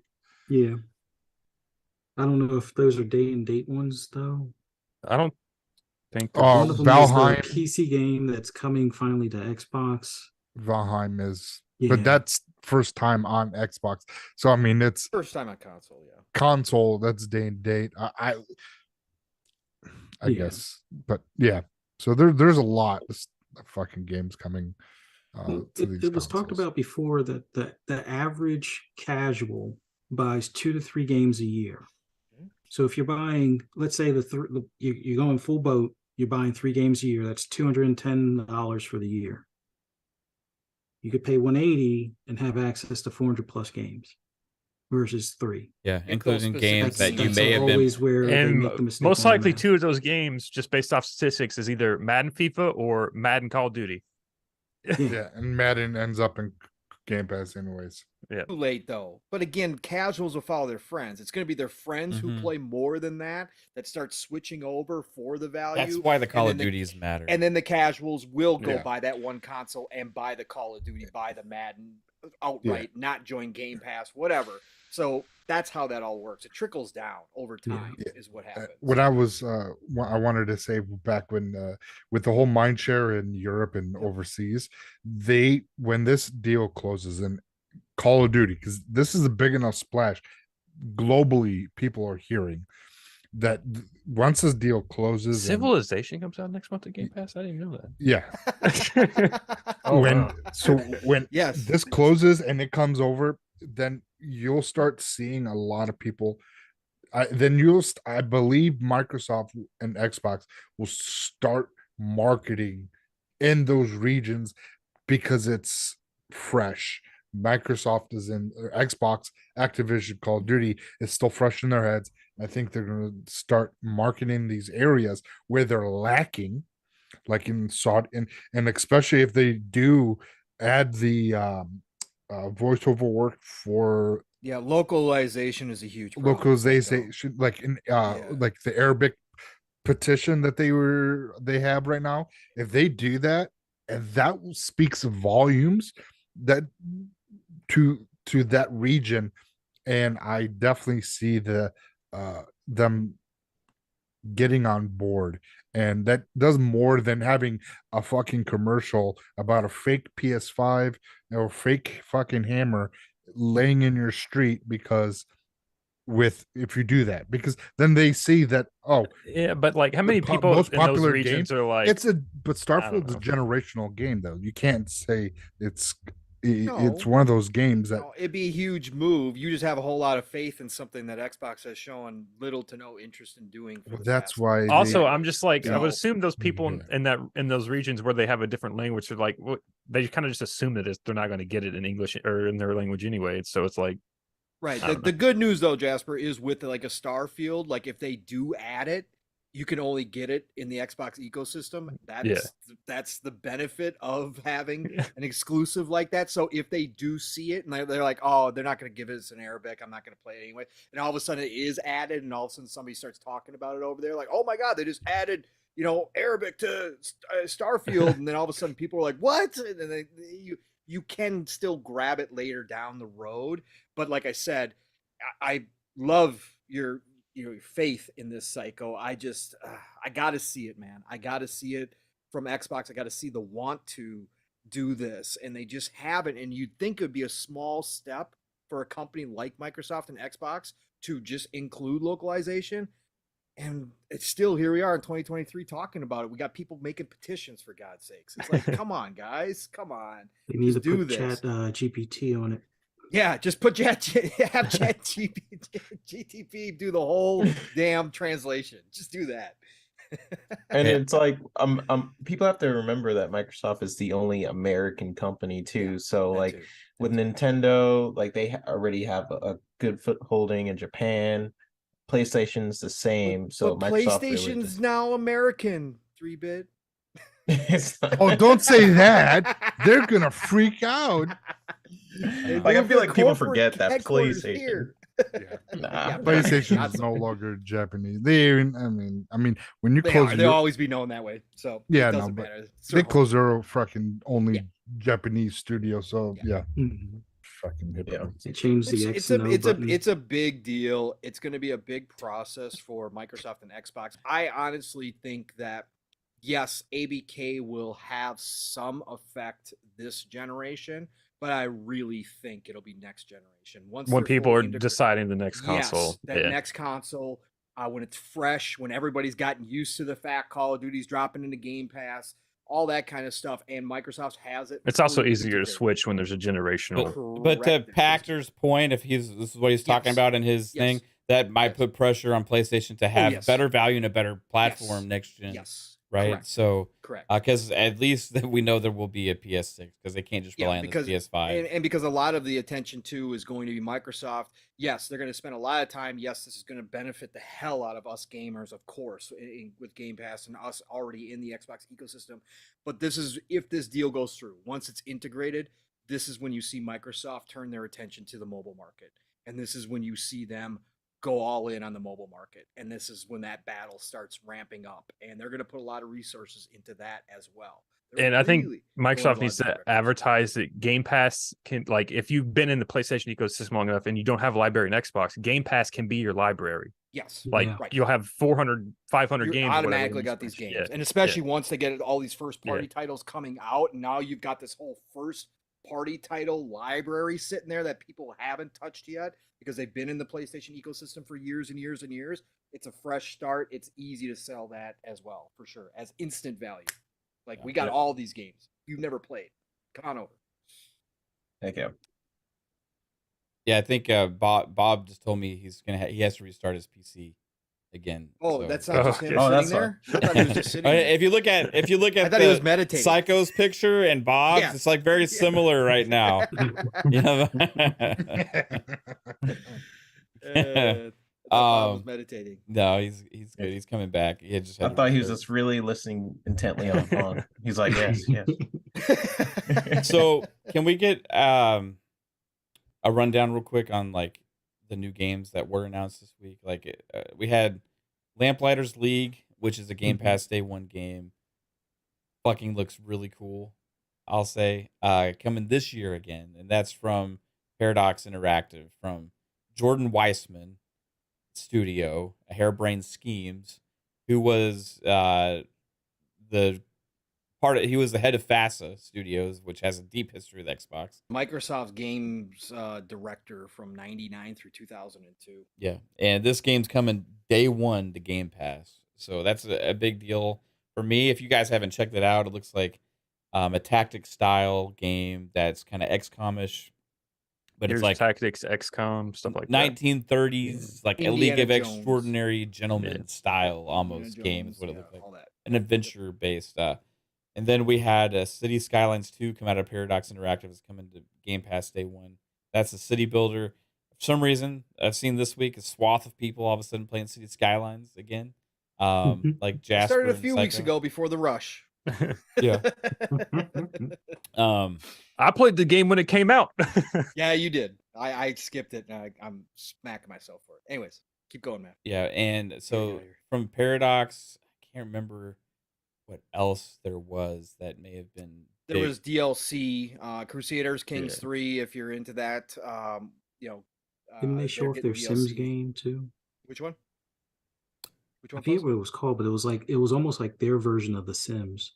Oh yeah, Oh, the one yeah. that we're gonna get another showing of, like March 23rd. I Life think, or by something like that. You. Yeah, Life by You. Yes. Yeah. Yep.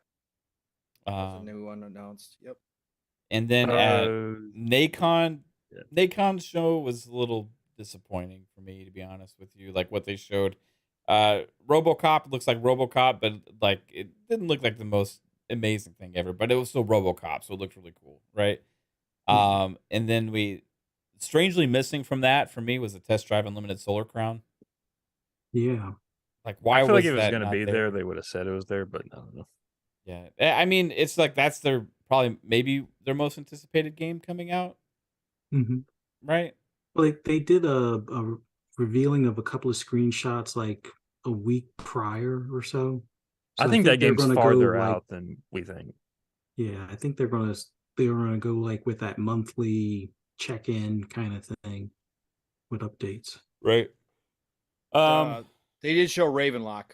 Ravenlock Ravenlock looks looked really cool. good. I It- went back and watched. I Raven's watched this now. Watch. Raven's Watch. No, Raven's Watch, yeah, not Ravenlock. That's the Yeah. other one. Raven's Watch, yeah. Raven's Watch, which is from the devs who did Curse of the Dead Gods, which was Yeah. fantastic. That Mhm. was prior to Hades hitting so big and all that kind of. Curse of the Dead Gods is a great roguelite.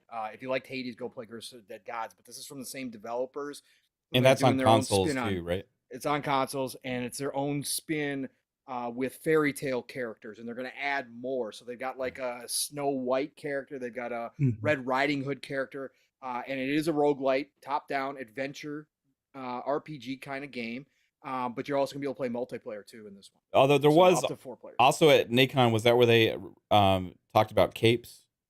Yes. So Capes as that's well, also which a is that tactics superhero game that's coming to console. And I think all these games that we're talking about are this year.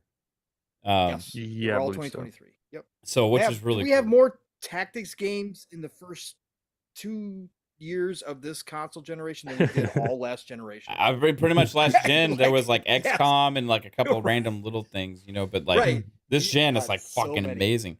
Like Elite, even Gears Tactics Yes. kind of kicked it off, and Right. I mean, they even like God, that it's Phoenix insane. Point game. Yes. which Which is really good. I still got it downloaded. I love that game. so many different games, man. Yeah, we got a lot of stuff, dude, coming, and but yeah, Nacon, I wish they had Test Drive there. I know Fuzzy was looking forward to hoping that. Yeah. Let's see, and Yeah, then I really was Cap. hoping that they would show at least like the garage stuff or the dealership stuff that they showed the stills of, but I'm still looking forward to that game because that's just being in, was it Tokyo? No, not Tokyo, in Hong Kong. Hong Kong. Yeah. I can't wait driving the cities at night. Yep. Yeah. mhm. I thought Ad Infinitum or whatever that looks kind of cool. Like I know you all probably won't like because it's a horror game or whatever, but it's like When set that in World map- War Does One look- trenches. But Yep. Oh, Yeah. And you have yeah. flashbacks and all Yeah. that kind of stuff. It's kind of like Medium in a lot of ways, Mhm. where they flash back and not the split screen, obviously. But I'm saying you flash back and then flash. All of a sudden, you're in the middle of trenches and war, Yeah. and then you're flashing back and out. I also thought War Hospital. yeah, that it seemed looked like a good like strategy, like sim or whatever. Yeah, controlling. It's during World War I again, and you gotta manage Run a a hospital. Yeah, Yeah. on the field, you got to go scavenge for different Bandages and stuff, and all yeah. that kind of stuff, and you actually have to make decisions of who you're caring for, who lives and who dies, because you've only got limited resources. Yeah. So, and then you got to send some of them back to the battlefield as well and make that decision, and who goes home. Like Yeah. it's crazy. So it looks kind of cool. And then on the Capcom show, we got Yes. a lot of stuff that we've seen several times before. And then Exo Primal Yes. again, but with a plus. Yes. Exo Primal which is a game that many of us on this channel have been looking forward to, is coming to Game Pass day one as well. Also, open beta same day as Diablo. Yep. Yeah, we'll see how that works out. Are you guys Both excited for downloaded. Exo Primal? Yes. Yeah, there's not I a don't- lot of people that are like super amped about it, but here it looks kind of up our alley of stupid co-op fun, right? Yeah. This is old 360 Capcom Game Pass. Mhm. This is when they did the crazy. They took chances. Yeah, it is like Lost goofy for Planet. sure. It's goofy. It's Yeah. crazy. It's fun. That's what I'm all about. Now I know some people are already turned off because it is a battle pass, games as a service style game. But I didn't realize, Mab. I finally watched it today. They've now got what 10 different mechs, or I call them mechs, Yeah. whatever. Yeah. 10 different character classes to choose from. I thought that was insane. All right, I did not know they had that many. You call them mechs. I love mechs. All right, maybe I'm back in. Yeah, they are suits. They are I'm- suits. They look I'm like willing to suits. give it a shot. I don't know how much shooting a pile of dinosaurs, Yeah, how much fun Game- that's going to be No, necessarily. But Game Pass that. Game Pass that. You can take control of a T-Rex okay. and go mess with people. It's also Okay. it's like Yes. PvE, so you're like Yeah, fighting PvE, dinosaurs trying to VP. fight No. other players. Yes. I think I'm also biased though because I was more excited about the Street Fighter 6 announcements, and then they just announced like a commentator or something. My It's like- problem yeah, with yeah. my problem with Exo Primal is it's a Capcom game, and Capcom Online is kind of shitty most of the time. Don't care. Mm. I'm gonna play this. I want play another it solo. Dead Rising. Yeah. Yes. They that- recently showed like somebody leaked footage of a canceled Dead Rising game. Yeah, there was Ooh. through ArtStation or whatever, I think. Yeah. And I sent you guys a tweet on the one that I told you about where they were doing a super secret project with Xbox, even Capcom. unknown to the Capcom higher ups. Yeah. for, And they wound for up when they firing get the whole bought. team. 'Cause- no, that was back when they were about to get bought by Xbox. But there was a super secret team working with Xbox, even though the higher up said no. They were going to make a Last of Us competitor out of Dead Rising. Has there It was been gonna a be insane. Capcom Day One Game Pass game yet? Not yet. I think It'll be Exo the Primal will first. be the first. Yeah. Oh no, well no, the what do you call them? Monster Hunter, because that's Capcom, right? Yeah, that's Capcom. Oh, that's- but we didn't. That's true. Well, Well, I suppose that. so you're- It was. Yeah, it was out. I wonder if this is a new trend though, right? Yes, they obviously are getting close to Capcom again. Yeah. And the Nacon thing, it seems like, well, not Nacon, Paradox Interactive. They seem like they're really getting real cushy over there, Yeah. right? Partnership. Yeah. And it seems like that Capcom is not doing the over-the-top exclusivity with PlayStation anymore. Like I was shocked that we got the Resident Evil 4 demo at the same Yeah, time as That's PlayStation. that's PlayStation. true. Yes, you know. When we talked that about would have this been the deal. before, if the market shares start swinging a little bit, Right, these right. deals that PlayStation's going to sign with people is going to get a little bit more pricey for PlayStation because people are going to start seeing the value of the Xbox ecosystem and the Game Pass and the how many devices people can play on and stuff, right? Capcom's much stronger as well. Yeah. So, that So helps. Square, get on board. That's it's like we'll see. Where's the last one? No, we don't want their stuff because next year we're getting NFT games. That's what the president said today. That's what. Oh, Did you really? I didn't see Did you that. see that? Oh yeah, no, Yeah. because they had an interview. I think it was with a Japanese magazine, wasn't it, Fuzzy? I think it was somebody over there because it was translated. I'm pretty sure. I blame But- 3-bit if but, this is the case. but this guy was asking about the future games and if we should be excited for future games because it seems like they're releasing a lot of big games this year. And the president's like, well, we do, but we really have a good roadmap. I'm paraphrasing here, obviously. We have a good roadmap, but we hope that you're excited for our NFT blockchain games next year in 2024. Oh my fuck! This the new Oh, CEO yeah. already talking Listen. NFT garbage. They did Sony's say, gonna love it. they did say that they sold the Western Division to fund Right. their NFT Yeah. game. So Right. this kind of comes full circle. Man, I hope those are all PlayStation gosh. exclusives. No, those are the ones that Xbox get exclusive. Yeah, You right. see, we're gonna buy these NFTs on the ground floor and we're gonna grow them organically. Microsoft only acquires the most expensive NFTs. Oh, wow. That's crazy. I feel Just bad for them. imagine competing with $100,000 NFT. Oh, you sound like Dr. Disrespect right That's now. what yeah. I was like, have you ever seen a gaming tournament, Dr. Disrespect, where people are money on the line? for winnings and stuff. Like, No, it's like crazy. he's acting like it's a new thing. Could you imagine the Oh. viewership of playing a game where people are watching and there's real money But on the line? his perspective is just like a random Twitch streamer, and like he finds like an incredible loot, and then everyone goes to his channel because they know that he has like $100,000 item in his backpack, Yeah. and he's trying to get out of there. I get that. And then Does he wait, get what stream sniped? what Yeah. happens if Jimmy down the street that happened to find out, or some guy down the road thinks he got cheated or got hacked or whatever and lost his NFT? Then he like IP hacks the fucking guy and then shows up at his house and like, Swats fuck you, him. man, give me my NFT back. You know what I mean? Like there's like when you open like that stuff up to the public with like real world money, things like this, I just think on it opens paper, up some like weird his, on possibilities. paper, his idea sounds really good, but in reality, I don't think it's going to work. Yeah, It won't work until Grand Theft Auto 6 does it. I think maybe for like tournament play that could be really cool. Like if you have to like gain access to this tournament to be a part of it. But yeah, I don't know. That does get Can you sketchy. imagine if somebody accused another person of cheating? That's though? it, What the 100%. scandal would be? That's what That I'm would be, thinking. like insane. And it's not like tournaments are cheat proof either. Like there's Right. plenty of cases. yeah, of well, cheaters. exactly. But at least those are like more closely watched, and Yeah, like there's like rules in place, and there's like judges, and there's like all these things, right?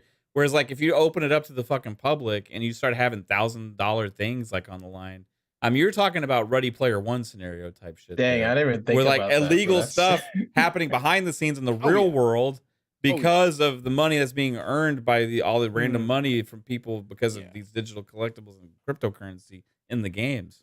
You know what I mean? So I've- it's like interesting. It like has some interesting possibilities, Yeah, but also he's like trying to- I don't know, man. His game is kind of like trying to be like Tarkov, but with a real world economy in it. Like That's fucking dangerous, in my opinion. Yes. Find the 3 keys and you get Yeah, my you know, company. like I get the value, I get the aspects of that for the positives, but like I don't think enough people like rationalize the real world potential impacts from this kind Correct. of stuff. And like it's like let's just all focus on these things, but that's like what I'm saying. On paper, it sounds good, it's but like in it's- reality, yeah, it's like, it's like I don't know, man. Somebody gets shot over an NFT by playing a video game, like it's a I problem. think the closest example that we have to that right now is skins in like not called in CS:GO. Like some Ooh. people really bid a lot of money to get like a skin for a knife, and some of them are super rare. So I think that's the closest. It sort of works there, but this is on another scale. So we'll see Yeah. how it pans out, I guess. But I've the got, fact that oh, go ahead. Yeah. Sorry, 3-bit. no, yeah, you go. No, I was just gonna say I got the exact quote from Matsuda too from Square Enix, so everybody can hear it. The question was, while I think it is fair to expect growth in fiscal year 23-24, in part because you plan to release multiple major titles, I also fear that you will create a hurdle you will be unable to surmount in fiscal year 25. What kind of initiatives do you have in mind to ensure sustainable growth? Matsuda said, major title launches will not be concentrated solely in fiscal year 24. We have organized our pipeline so that we will have a good spread of new releases in fiscal year 25 and beyond as well. We also hope that you will look forward to the blockchain games we plan to launch in fiscal year 24 and thereafter. Yeah. Are these gonna be like Wow. mobile things Didn't- primarily or PC? Wasn't games? Isn't he stepping down as president? Or it's No, he's Okay. about Well, to no, be. there's He's been a about to There's be been a vote of ousted. no confidence. Yeah. He's about to Okay. be ousted.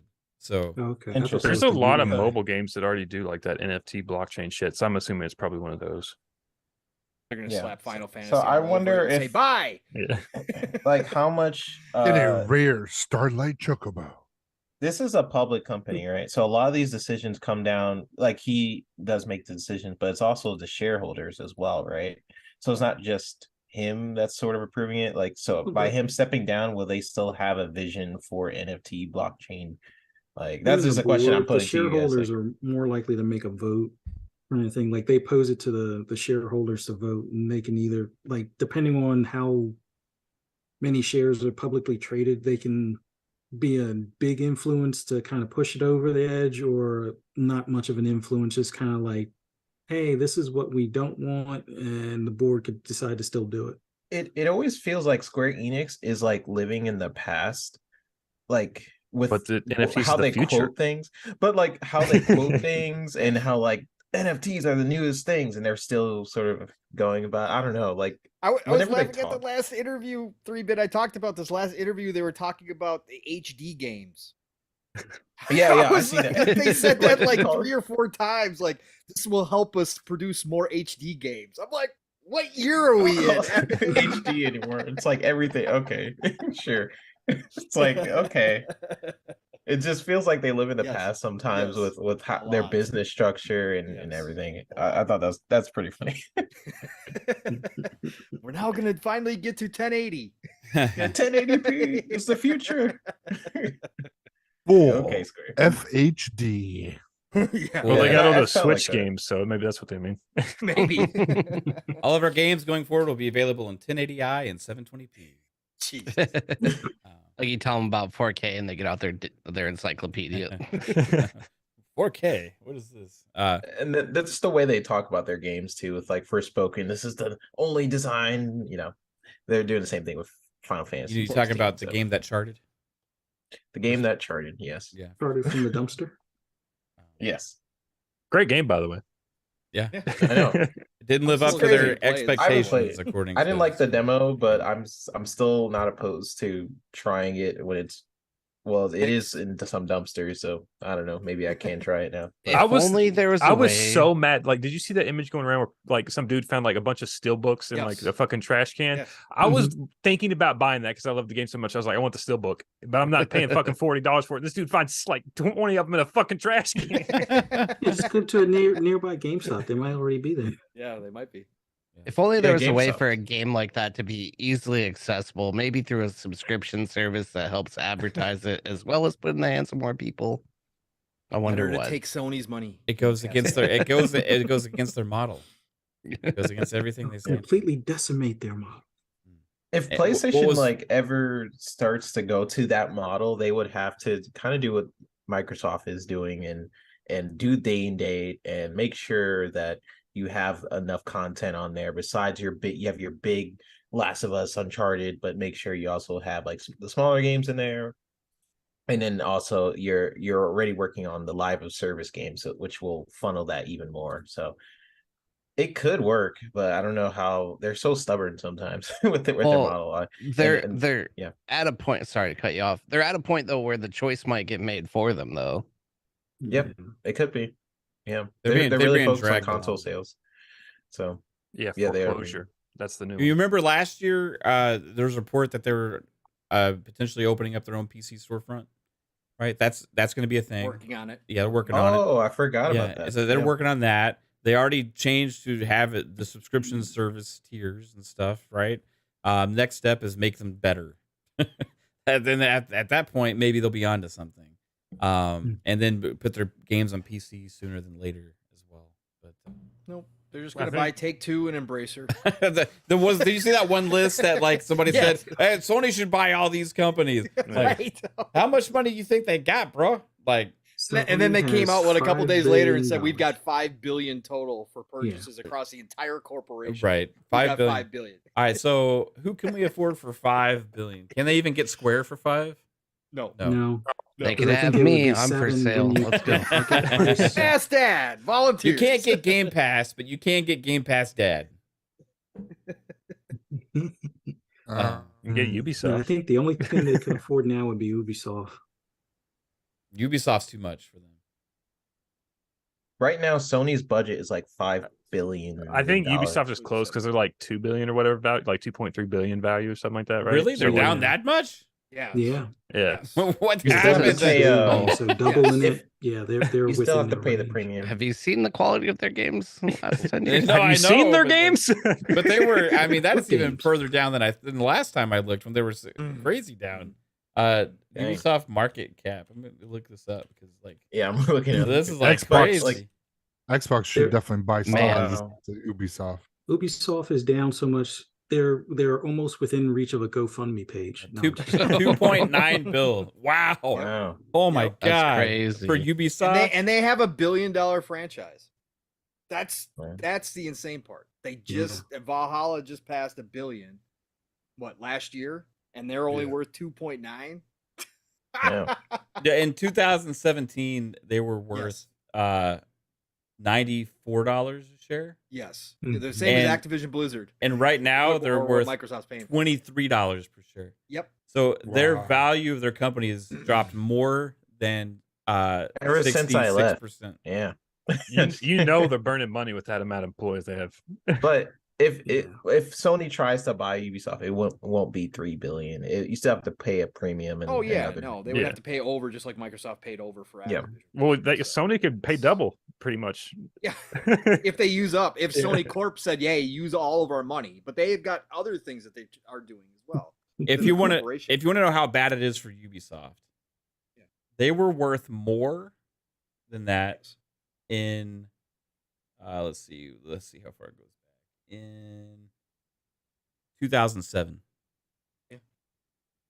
Yeah. 16 years ago, Ubisoft was worth more than they are today. That's what the Guillermo family has think- done to that company. I think that's like something that Sony could learn from, though. Is like if you look at Ubisoft back in like the early 2000s, they had so many amazing games, and then just year after year of bad practices and like just the games they came out with and the way that they went about doing business, like it was really anti-consumer. Like I don't really mess with Ubisoft games very much, and like Rainbow Six and like the Assassin's Creed games used to be like some of my favorite, and Ghost Recon, like those are some of my favorite games back in the day, and now it's just not worth it to me to try and buy into it.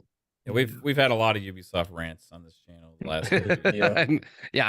I've missed out. You have a whole show about I it. got- 'cause- Yeah, 'cause- they're my fast food of video games. I love Ubisoft games. I Mhm. really do. Me too. I still do. I still love a lot of them.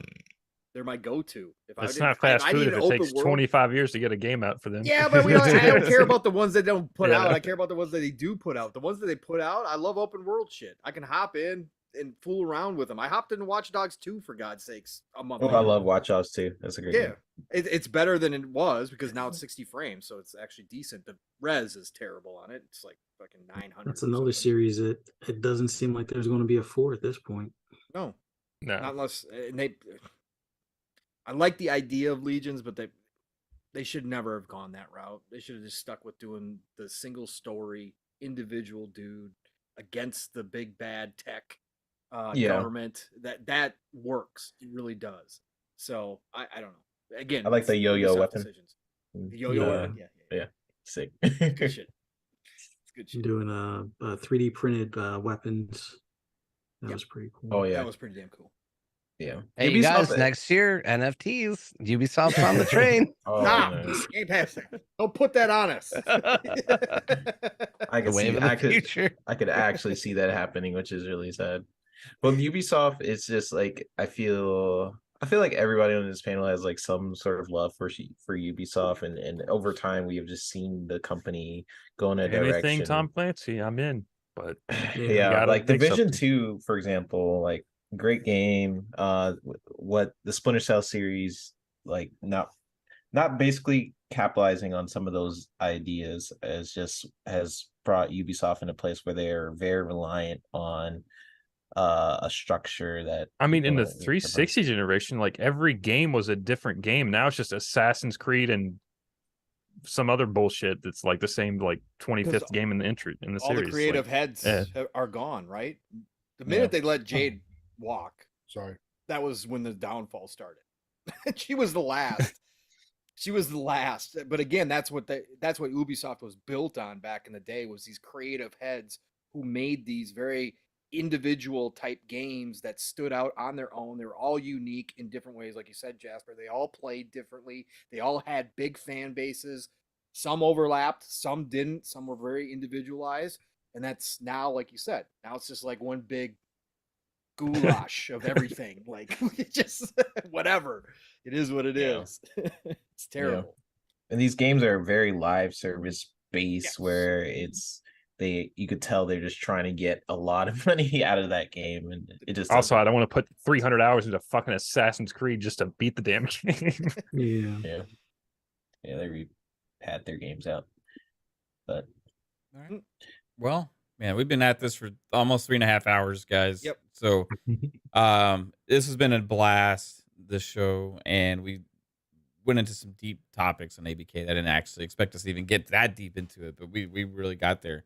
Starfield hype, Xbox criticism for last year, Game Pass games coming day one, all this different stuff, man. This has been a blast. But I want to say a special thanks to a good friend and a guest for being here. Thanks for supporting and being here for the whole show, man. 3.5 hours in, you're still trucking. Game Pass Dad on Twitch. Everybody check him out. Go sub to his channel. I'm gonna put the link I'm on in YouTube the chat also right now, and YouTube. Yes, yeah. I need to push your YouTube stuff too. I'll No, put you're both fine. links in the chat. Sure. Thank you. But check him out, everybody, and tell everybody about your content, dude, and kind of what you do.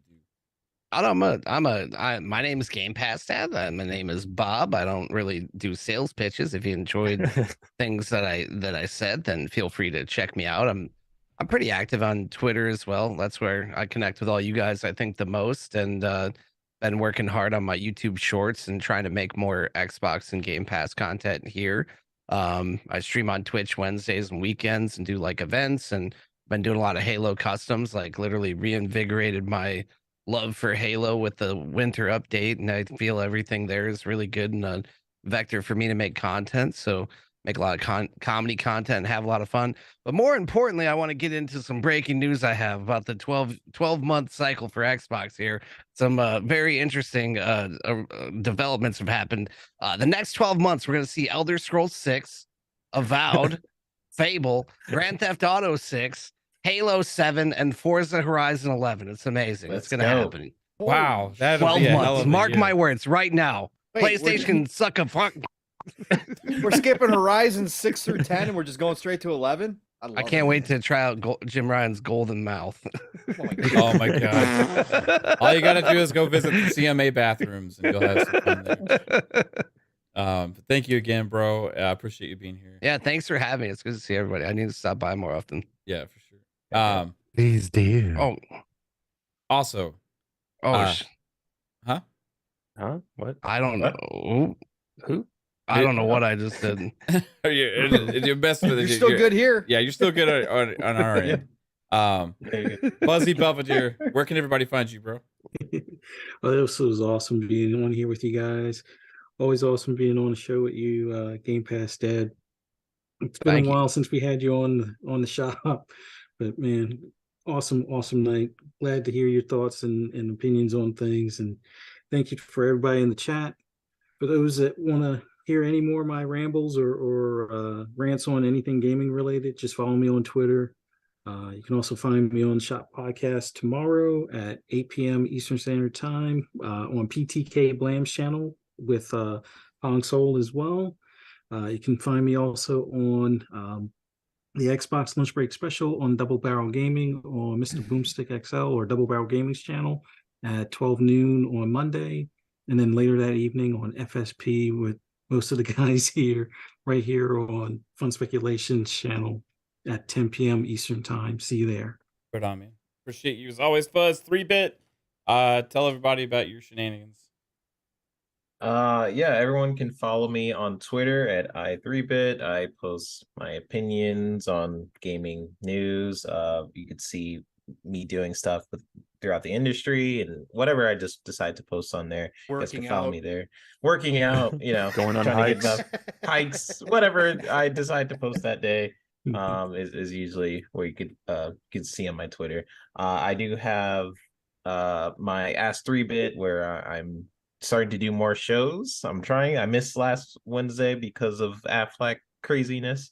But I will be doing it next Wednesday, so check that out. I pop up here Fridays when I can, and Mondays on FSP with this lovely crew. So I'll see you guys on that. Tomorrow, I will be on the Gaming Circle podcast with Kay Asante and the crew. So check that out. Ooh, you're an enemy tomorrow morning. Yeah, that's going to be interesting. It's going to be an interesting show. They asked me to come on and talk about Unreal Engine and some different tech stuff. So that's going to be interesting. So check me out there, and love you all. Great show. Game Pass Dad, awesome seeing you here. Love playing Halo with you and having a great time. Likewise. Games. So everyone else, you know it. I'll see you guys in the next show. Right on, 3-bit. Also, before I forget, real quick, we did get a $2 super chat earlier from Highlander001 that I failed to read so far. So he says, watch Sony stock sell off when Microsoft gets ABK. Yeah, we've been talking about that. could So be a drop. yeah, Yeah, it could. sure. That probably will be at least a little drop, at least a little one.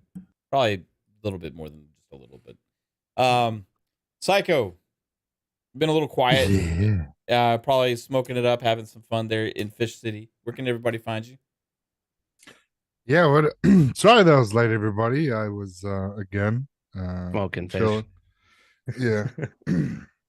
Yeah. And but chat tonight, you guys are fantastic, except a couple of knuckleheads, but it's all good. Always great to have you on, Game Pass Dad. Thank It's always a pleasure. I love your setup, and I will say that phase freaking outfit, It's too good. it's crazy in the game. Right. It's nuts. It's messes with my eyes. Yeah. Got Find me everywhere. because that's all I have going for me right now. I'm bad right now. But yeah, you guys can find me everywhere on social media. Find me Psychonauts8 here every Monday at 10 o'clock on FSP, and Friday 10 o'clock Xbox Ultimate. Normally I'm here at 10 o'clock except for tonight. But yeah, thanks everybody for coming out. And yeah. Thanks, Psycho. Appreciate you as always.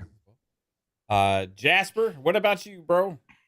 Yo. Check it out. It's A lot of yos. yeah. Lord Jasper, Twitter, Lord Master Jasper, YouTube, AI Game News, Twitter, AI Artificial Game News, YouTube, Monday and Friday, 10 o'clock, right here, Fun Speculation Network. It's FSP and Xbox Ultimate. That's where I'm at. Check it out. Watch it. And I'm going to try to add a yo every week. So by the end of the year. I absolutely love how all you guys just renamed this channel the Fun Speculation Network, like on your own. That's amazing. I'll run with it though. It's cool. Fun Speculation Network. Let it happen. FSN. I think Fox. I always Sports say Network's I've got been that taken. exclusively bought by them, but other people Yeah. can You need to occasionally like buy. It trademark fits with that. what we do. Yeah. Yeah. Pong Soul. Yes, sir. Fun last night. Another long one tonight. Where can everybody find you besides I was hanging out just with me? figuring it out. It's gonna be like all said and done, like 15 hours of podcasting this week. It's like Oh yeah. On ridiculous. Sunday we're gonna be together. Yes, I was gonna bring that up as well. First of all, great to talk to all of you, brothers. Game Pass Dad, again, thank you for giving us your time, man. Love having you here. Love what you bring to the table, man. So please come back and do see us more often. Because I plan on it for it's sure. I fantastic. appreciate the welcome. Absolutely, and continued success, brother. Continued success to everything that you're doing, man. You do your thing, and it works, and it's fucking funny, and it's great, and everybody loves you. So just keep doing it, because man, you're on your way, bro. Yeah, not many people can pull off No. being creating content as a pickle for like a month. It's happening again, I think. Oh, yeah. The 1 year anniversary. Wow. That's awesome, man. That's awesome. Chat, you guys were absolutely incredible. Again, the amount of people that are coming to our shows consistently is just phenomenal to see. It's been insane to watch this explosive growth over here on the Fun Speculation Network. But you guys are all part of it, whether you're doing it live here with us or in the future down the road, wherever that may be, whether you're here for 5 minutes, whether you're here for all 3.5, 4 hours. Love you all. Nothing but respect. Thank you all for being here. Quick shout out. We had a little bit of good breaking community news while we were on the air. Spooky Sprocket, as a lot of you may know him from the back in the day, but Spooky, great member of this community. He did undergo another surgery today. Love of his life, Trinity, she posted an update. He had 2 tumors removed from his head, and it was successful, and he will be coming home hopefully within about 3 to 4 days. So I just wanted to let everybody know that was thinking about that. Awesome. But yeah, otherwise, everybody, listen, Pong Soul on Xbox, Pong Soul on Twitter. You guys already know that. So tomorrow morning, back at it again. Live, raw, and uncut, living split screen. Myself, my brother from another Steel Rain. We're going to have a lot to say tomorrow. You know, there's going to be a couple rants involved. You know, things are going to go crazy, but we're going to have a good time tomorrow. 3+ hours. I may have something I've got to go do tomorrow afternoon, so we might have to cut a little short, but you know, you're still going to get 3+. So be there tomorrow morning, 10 a.m. Eastern, 9 o'clock Central Time, living split screen, all one word. We got a lot to get into, so buckle up, set those alarms right now, please. And then, of course, as Fuzzy said, tomorrow night it is the Shop podcast over on PTK Blam's channel.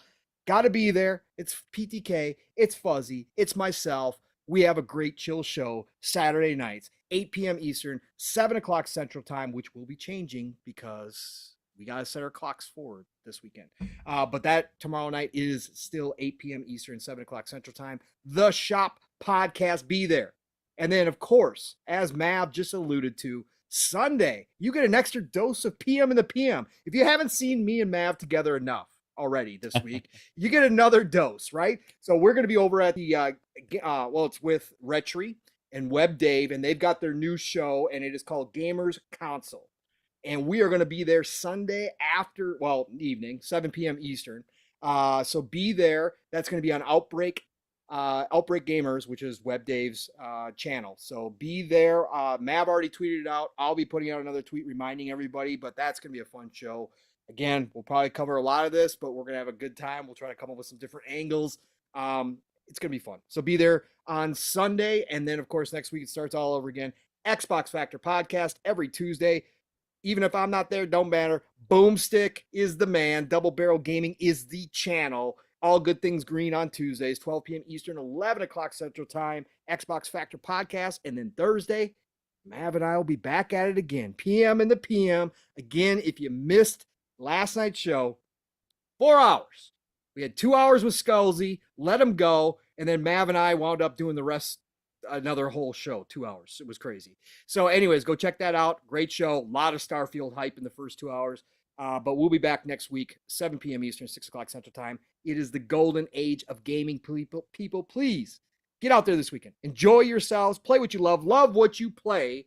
And I'll talk to y'all real soon, tomorrow morning. In fact, 7.5 hours, 8 hours. Yeah.